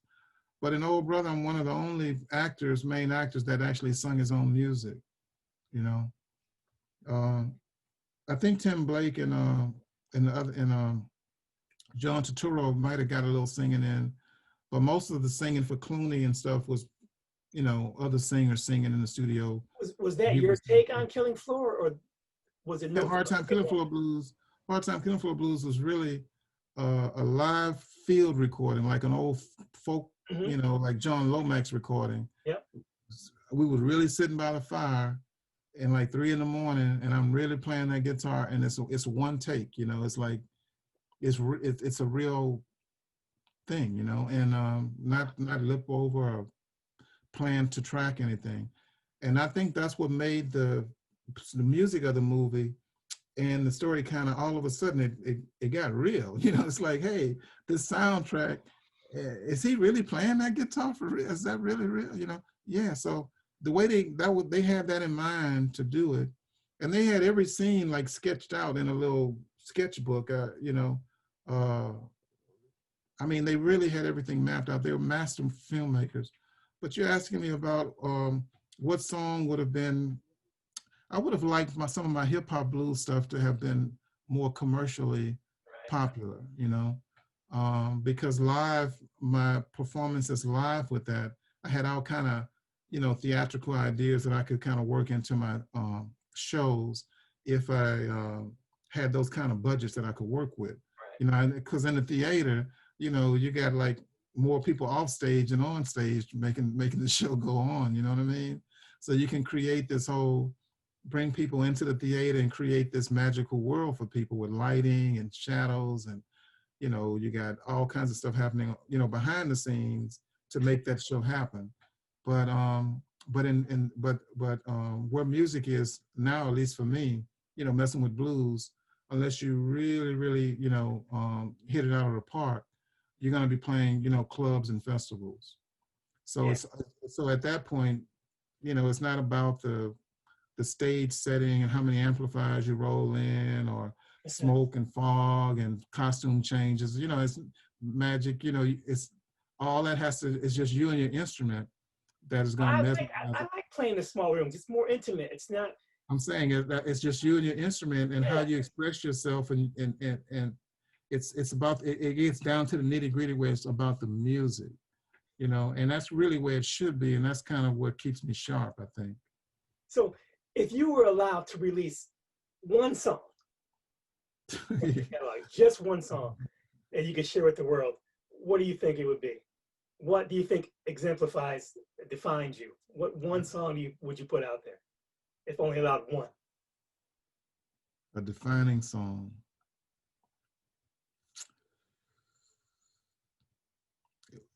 It wouldn't be Hard Time Killing for Blues, let me say that. It wouldn't be that one, because it's, you know, it's acoustic. It's not, it really was, I was playing a character, a Depression era character in a certain kind of thing. And it's a part of who I am now. But I don't have a song. I really don't have a song, but I really would like to my electric guitar to be more demanded from my audience. Right. And so I haven't, you know, I've had successful electric guitar song, but those, if I had more demand, you know, for my electric guitar, then I could really pour it on, you know what I mean? I could really indulge myself with it, you know. But my shows are broken up where I'm, you know, on the guitar, you know, electric guitar, which is my main thing, my Strat. But then I also have to do a section of my show that's acoustic, you know.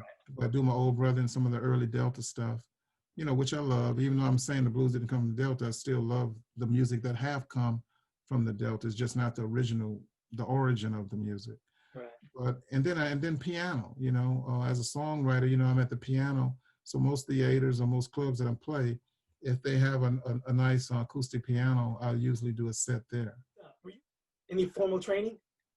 Family, like I said, as a young person, I didn't take guitar lessons, and I didn't learn music in school, and I didn't have the opportunity. By the time I became a teenager, I was professional. You know, I was already traveling, and you know, school just wasn't going to be my, you know, you're 15 and you're getting in, you know, 3 in the morning, you know, and getting up and going. I mean, it just wasn't.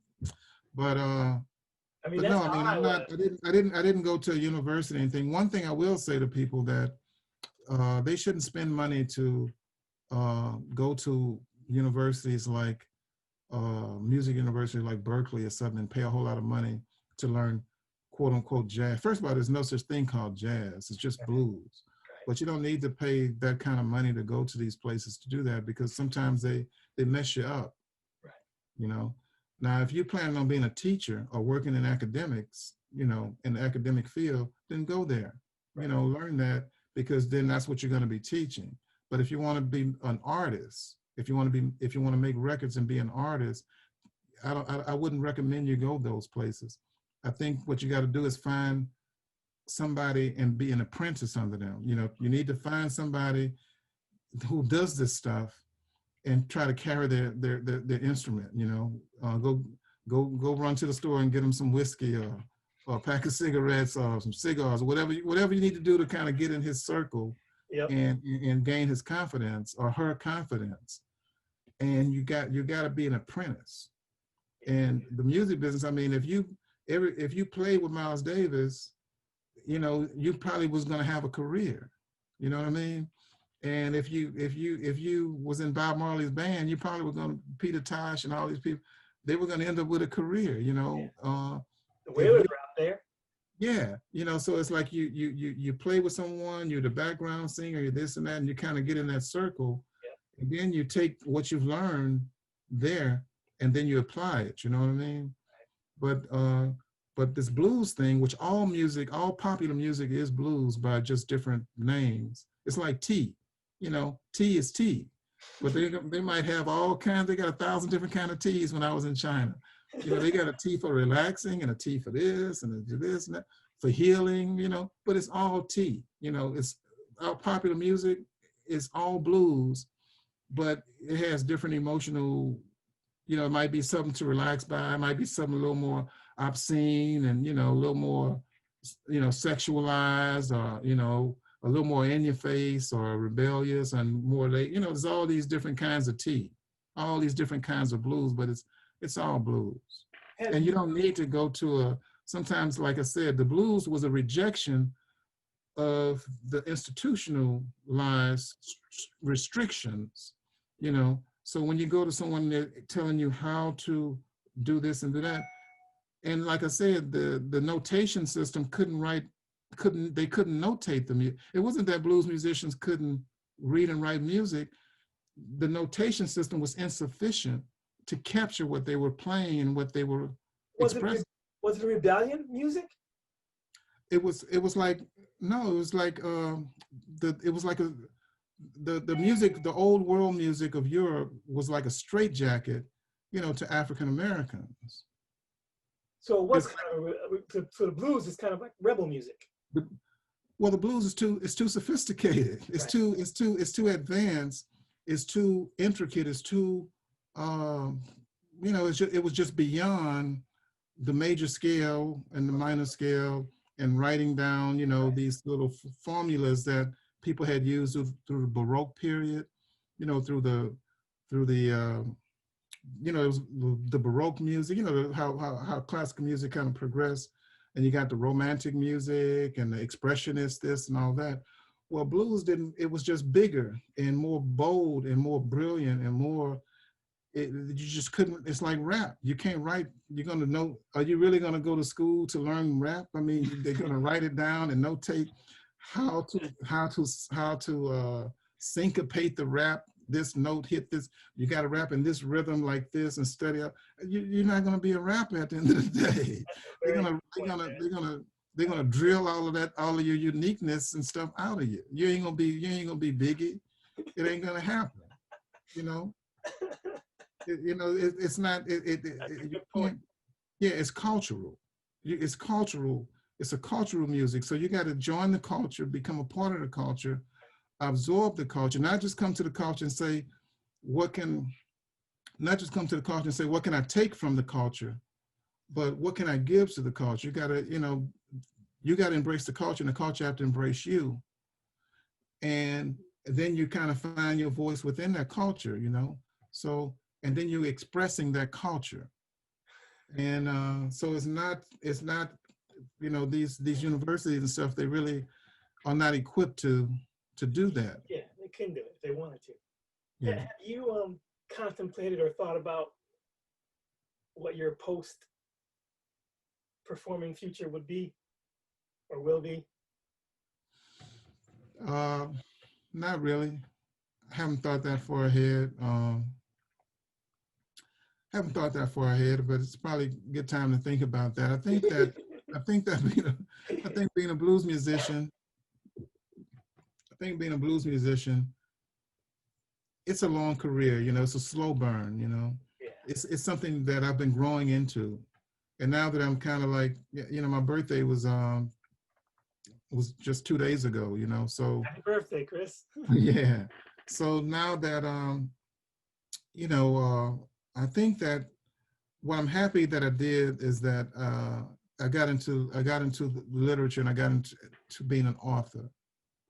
So what I see in my future is that I'm gonna use this foundation that the book lays down, and I'm gonna develop maybe a TV series or documentary around it, and you know, kind of use that.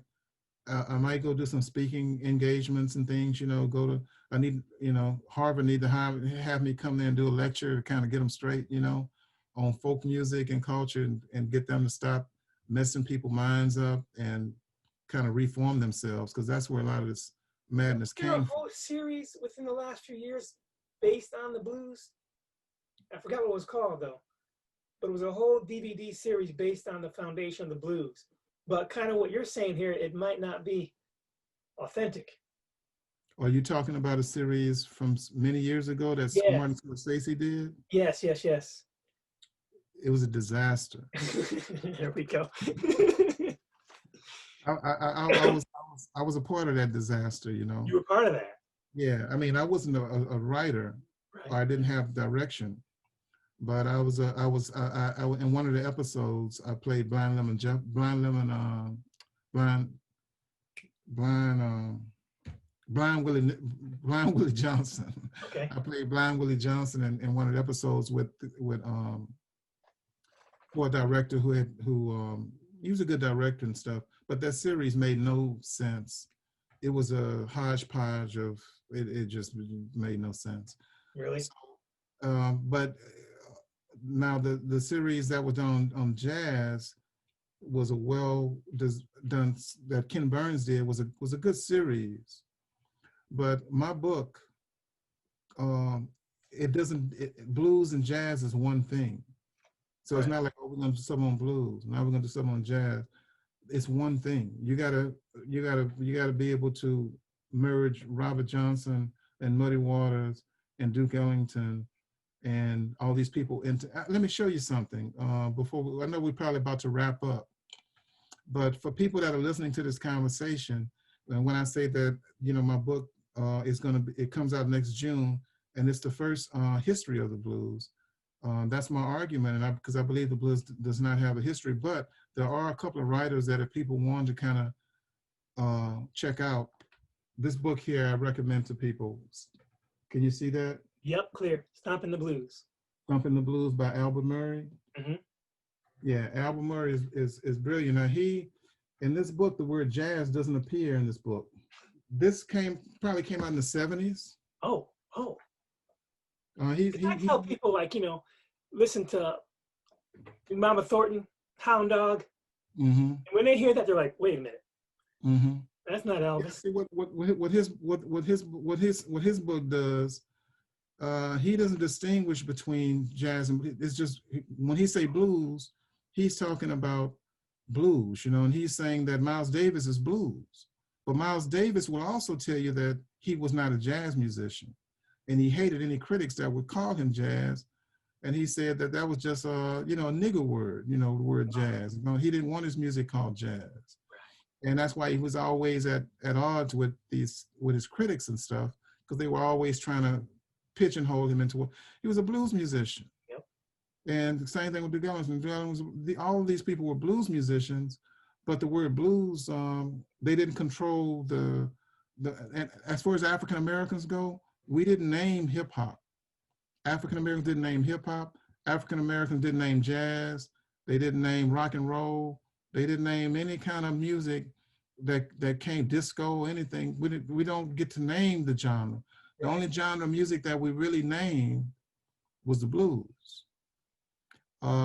when these guys like Jelly Roll Martin, his first song that he published in I think in 1912 was called Jelly Roll Blues, you know. And then there was a whole bunch of other tunes called West End Blues, you know, and you know, Basin Street Blues, and every jazz song is called the such and such a blues, And you know. they're just starting to credit past blues musicians with the base and foundation of rock and roll. They're just starting to do that. Well, you know, we might have to do part two, you know, because we can have another conversation about the relationship between blues and rock and roll. But you know, before you kind of get, but that kind of deals with the 1950s and 60s and Right. 70s. You know, I mean, of course, rock and roll was an apartheid, is and still is an apartheid musical genre, meaning that they would go to when you take your record to FM rock stations to play your song, they would tell you, no, we only play rock, you know, we only play rock and roll, we don't play that, you know. But it's like, hey, but I wrote that song that y'all playing out there on the radio, that's my tune, here's the original. No, but see, that's blue. So they try to make these distinctions and try to say that this is rock and roll and you're playing blues. Right. Okay, so here we come full circle with the Rolling Stones. They're winning the traditional blues Grammy Award, and they're telling me I'm not blues. It's like, well, wait a minute now. I mean, there's no more rock stations, you know? And so, you know, it's like, wait a minute. In that vein, do you think it's important for white artists to recognize that their music is based in blues and verbalize that?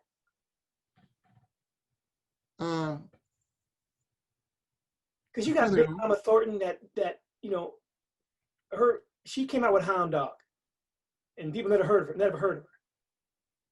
So do you think it's important for white artists to at least acknowledge that verbally, and not just in their music? No.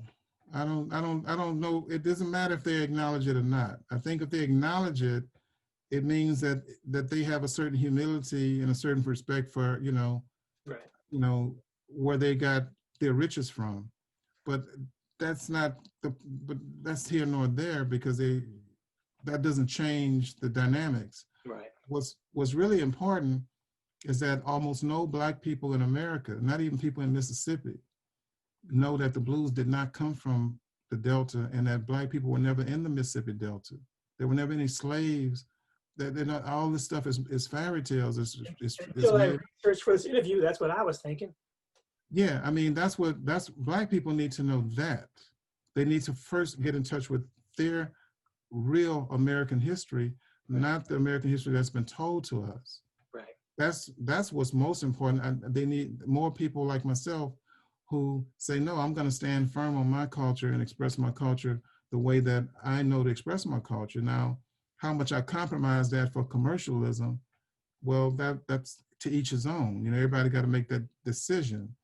But even if I decide to go full commercial and do all this silly stuff to, you know, to buy another, you know, German car, whatever the hell, you know, it's like, but I might be doing all of that, but I do know the truth about my foundation and, you know, who I am and what my culture is. It's more important that African Americans understand their, but it's also important for African Americans to understand that my story, my culture, is not necessarily the culture of all African Americans. You know, because the relationship of the Louisiana Black culture is totally different from South Carolina, right, and totally different from Virginia. So we have to tell our own stories.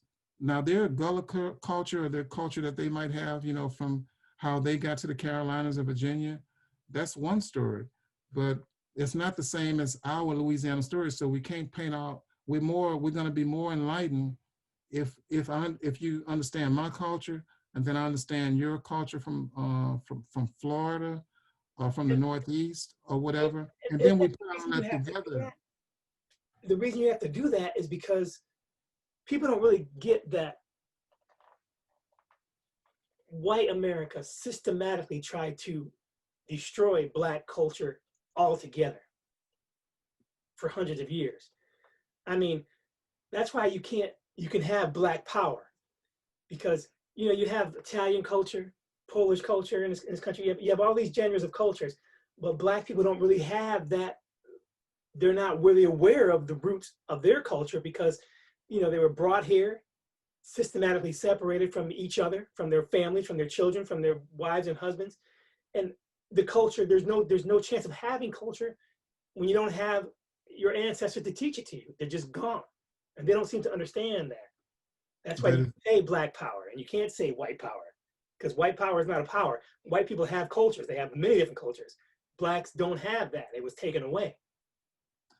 well, what you just said, man, you've said that's the crux of the whole thing. That's the American dichotomy. That's what we're dealing with every day. Is we have to write ourselves back into history. Yeah. We have to write our culture from our perspective, but not just write it, but we have to know it first and then write it. And it's And not taught sometimes, nowhere. It's yeah, not and taught nowhere. yeah, and what you just said, like I grew up like in the family blues club, and my dad, this was my family business. I have lineage back to the origins of the music. Right. So I know the story from, even though it might not be in your in the libraries, it might not match up with what I know or what my culture tells me, but I'm gonna fall with my culture because it's like you know what I mean. So I have to reconcile that now. If they have uncovered things or said things that are true, then I have to live with that. Right. I have to reconcile with that somehow. But there's no way in the world that in 2020 I should be the first person to write the history of the blues. What the fuck is that, man? What's going on here? What's going on? I mean, you know, I mean, when I was doing my research, I couldn't find books written by African Americans. Now, Albert Murray is not is not from Louisiana, and he's not a musician.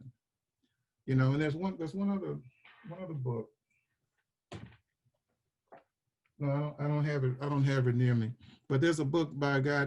His name was Leroy Jones, who wrote a book called Blues People, which was also a good book, but it was more of an essay. Like I said, now those Stumping the Blues and Blues People, they're more kind of essay books because they don't give citations and you can't research how they come to their ideas. Whereas my book it's like 350 citations or more. So it's like more of an academic where I'm telling you things you haven't heard before, but I'm giving you historical primary evidence of how I come to this conclusion. Right. And let me just say this about the Delta, so people don't think I'm just making something up. There were no white people in the Mississippi Delta either. The Mississippi Delta is the northern Mississippi down to about Jackson. Jackson, Mississippi is not the Delta.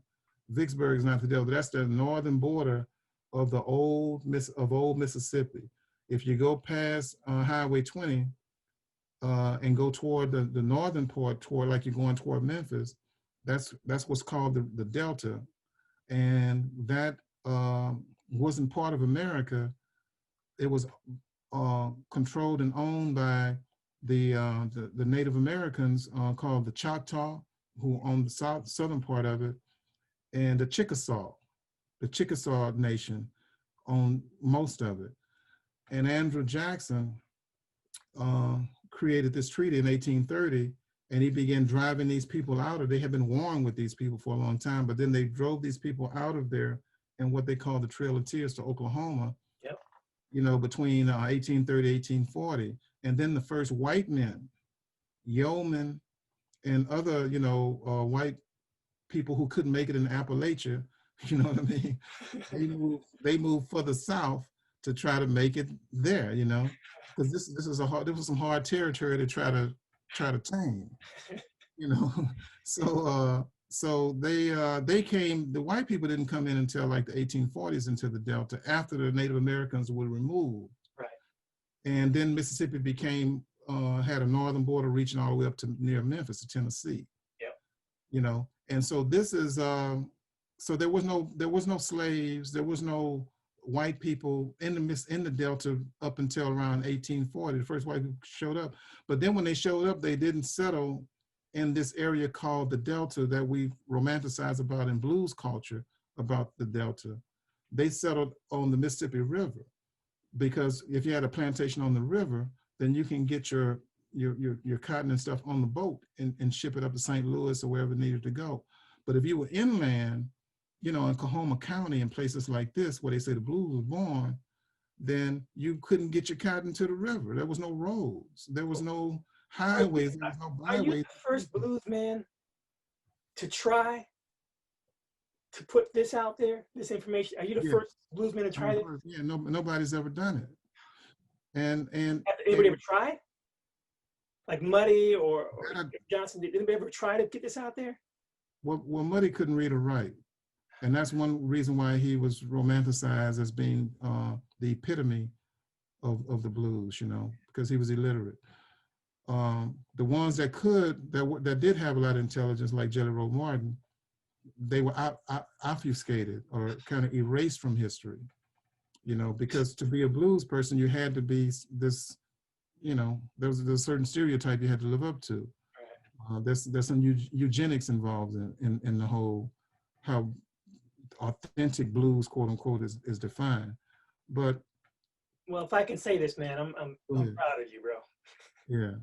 But so the things that I'm saying, it's not like I'm making this up. It's historical. You can look it up. Now, I just want to say one other thing about the Delta. New Orleans is the Mississippi Delta. Right.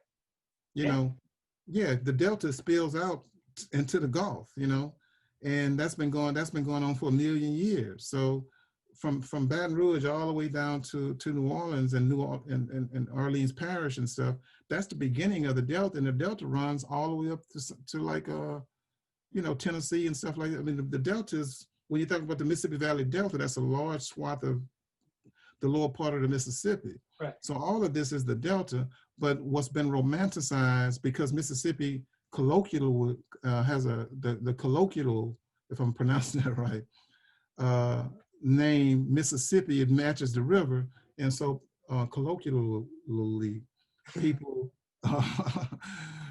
people have associated that with being the Mississippi Delta, and then this area up in northern Mississippi, north central Mississippi, that the Chickasaw and the Choctaw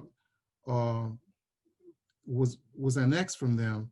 That area is what we'll romanticize as where the blues came from. But Robert Johnson was born in the southern part of the Mississippi.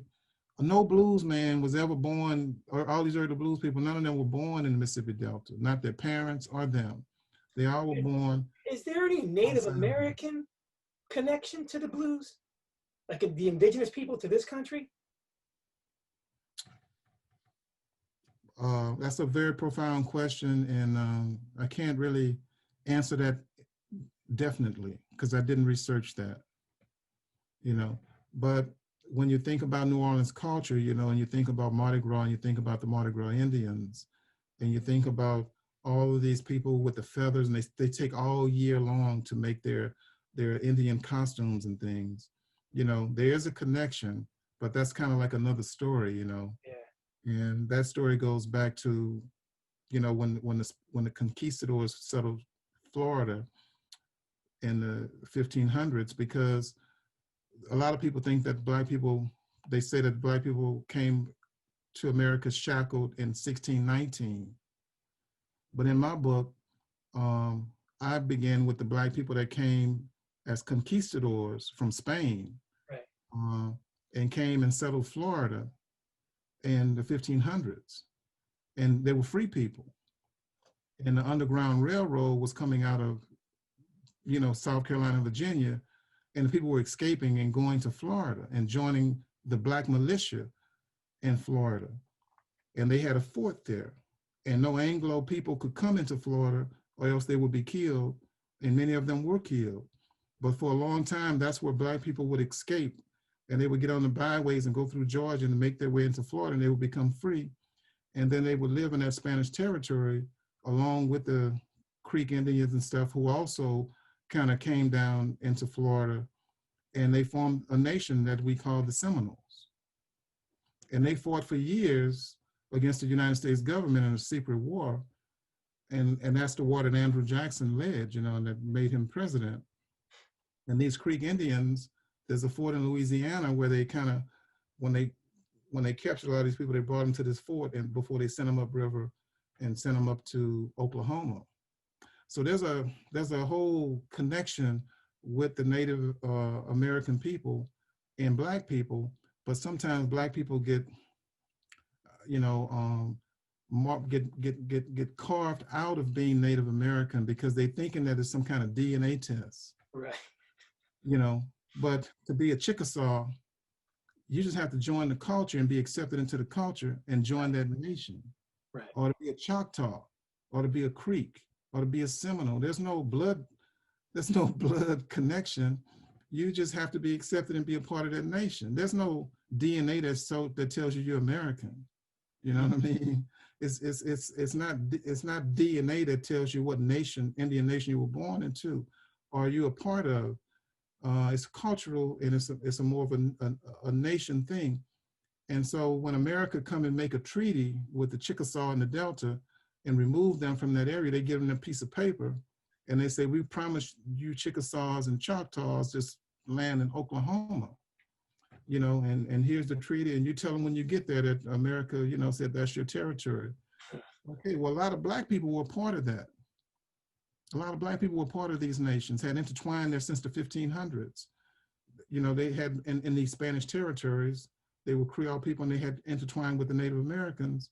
I mean, there had to be music involved in that. There had to be. Huh? There had to be music involved in that. It just had to be. Yeah, the musical part of the Native American thing, I haven't researched the musical contribution, but the Black struggle and the Native American struggle in the Southeast is intertwined. Yeah. And when these people went over to Oklahoma, a lot of the Black people that was on the Trail of Tears got beat out eventually because they started giving them some kind of blood test, like you don't have this right blood or DNA to show that you're Native American, but it's like you done fought in the war. And they still do that today. Yeah, you done fought in the war. Yeah, so it's like, in order for us to claim our heritage as Native people, as part of these, not Native Americans, Aborigines, but as part of these nations that our ancestors fought, died in these wars, the Seminole Wars and things, in order for us to claim that, they try to give us some kind of test, with like a blood test. Like there's no blood test to be a Seminole. There's no blood test to be a Creek. You just have to be a part of that nation. And so we get marginalized out of anything that is uplifting, that civilizes us or show that we brought civilization and high culture to the world. We always somehow got to be marginalized or erased from it because they don't want to share the wealth and the land and give us the things that our creativity, and our struggle, have brought us. We always get carved out because, there's no bloodline for being Jewish. No. There's no DNA for being Jewish or being Muslim or being Christian. These are things that if they allow you to join, you join it, but there's no DNA test to be a Chickasaw. No.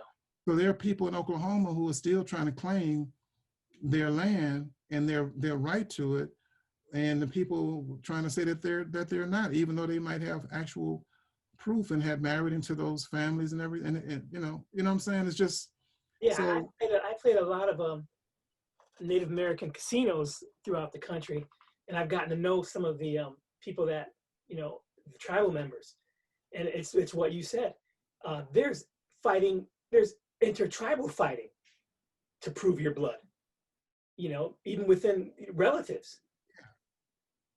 But America didn't make a treaty with a bloodline. No. They made a treaty with a nation. Right. The nation owned some territory, owned some land, and America made a treaty with that nation for that state or that land or that portion of America, not with a blood. No. You know what I mean? So why does blood got to come into it? It's like, can you prove that you were part of that nation? And that's all you're trying to prove. And a lot of African Americans can definitely prove that. And the so I don't have although Native American music and stuff, I uh, uh, what I've heard and I can absorb and appreciate it, but I'm not qualified to kind of really speak on it. I haven't done the deep dive, and and what's frustrating, like I said, African Americans haven't we haven't written our story. We need hundreds of books like my book, but the Native Americans, they got to tell their story too. Yeah. You know, they gotta research their story and bring their story forward. You know, so we can have their stories and not just have this mythology and all these, you know, white lies and stuff that we have as history. And I think Black Lives, taking it back to the album, and I guess we'll close here, but taking it back to the album, you know, Black Lives Matter and how all these people, you know, Native Americans, white, black, you know, Europeans, Asians, everybody was in the streets, you know, saying we need a change. You know, we can't go on like this. We need to become one nation. We can't just be all these little tribes fighting with each still other. have people that conflict with me. When I say Black Lives Matter, they come back with all lives matter. So I'm like, maybe we have to add the word to the end of Black Lives Matter. Black Lives Matter too. Because they seem to think that we mean we're better, bigger, you don't matter. They're taking it the wrong way. I'm like, Black Lives Matter too. I think that was what people were saying maybe 3 or 4 years ago. And that's what they were saying about Colin Kaepernick when he kneeled during the national anthem, that he was disrespecting the troops or some kind of, you know, it's like, you know what I mean? It's like, he don't like that song, so he's kneeling, he's disrespecting the anthem. And it's like, that's not even the point that he's protesting. Not even close. So that's a distraction. You know, if people talk about all lives matter, they what they really mean is that Black lives don't matter is what they're basically saying to you. So, but now that in 2020, most people know not to say that. Right. And if they're still saying that, then you know where they stand. Yeah. They don't really see you as fully human. Yeah. You know. Yeah. And if they don't see you as fully human, then you got and all human beings came from Africa, as far as the scientists tell us. You know, a million years ago, whatever, humanity came out of Africa and populated all the continents. Right. So then you got to start asking them, well, where did you come from? Because I'm starting to question whether you're human. Do you think it's just fear of the truth?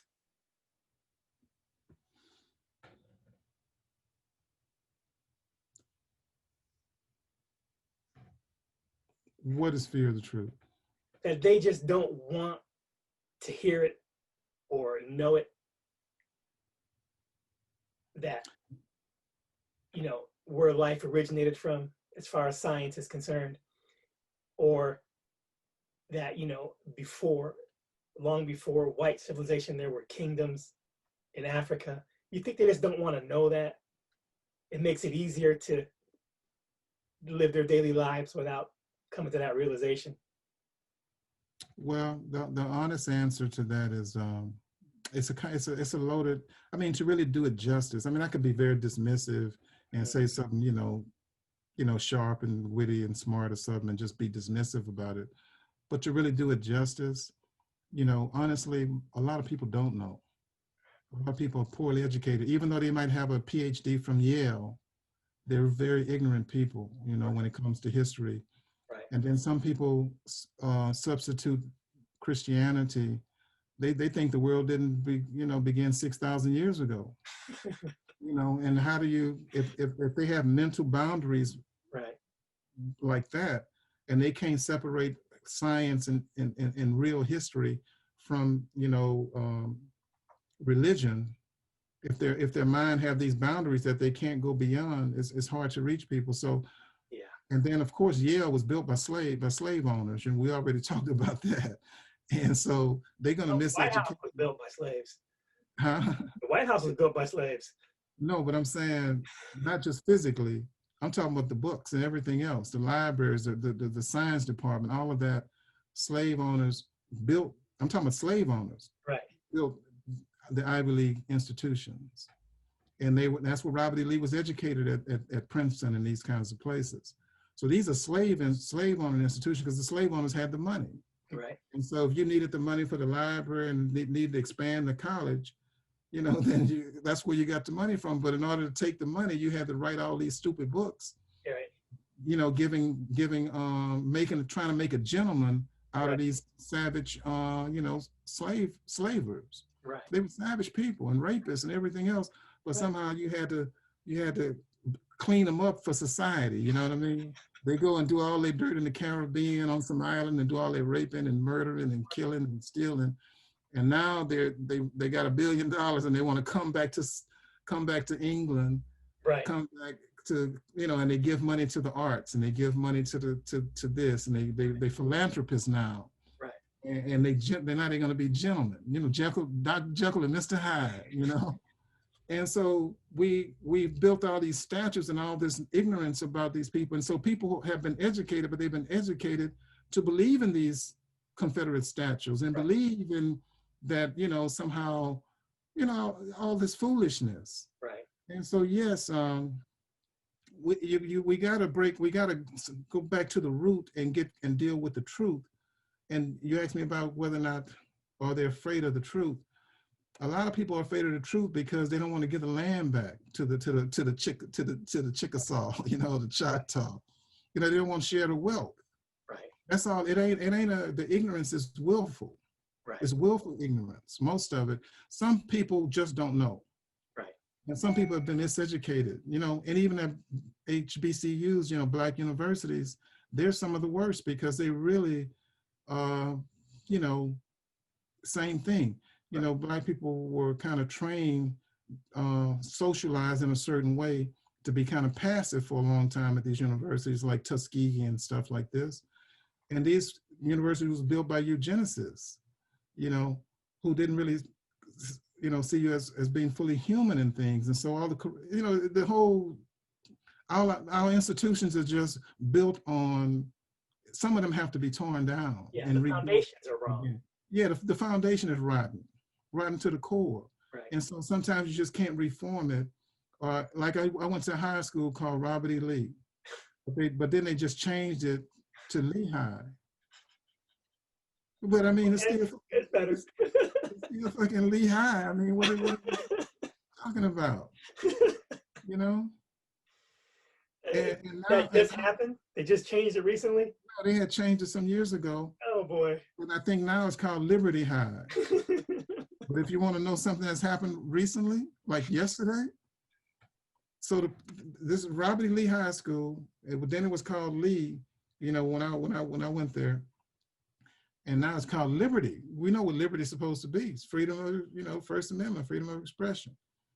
The principal at the school yesterday was telling the little football team that if they don't stand for the national anthem, they had to turn in their uniforms. And, they wasn't going to be able to play football anymore at the school and all this if they didn't stand for national. This was yesterday, But you know what happened to him?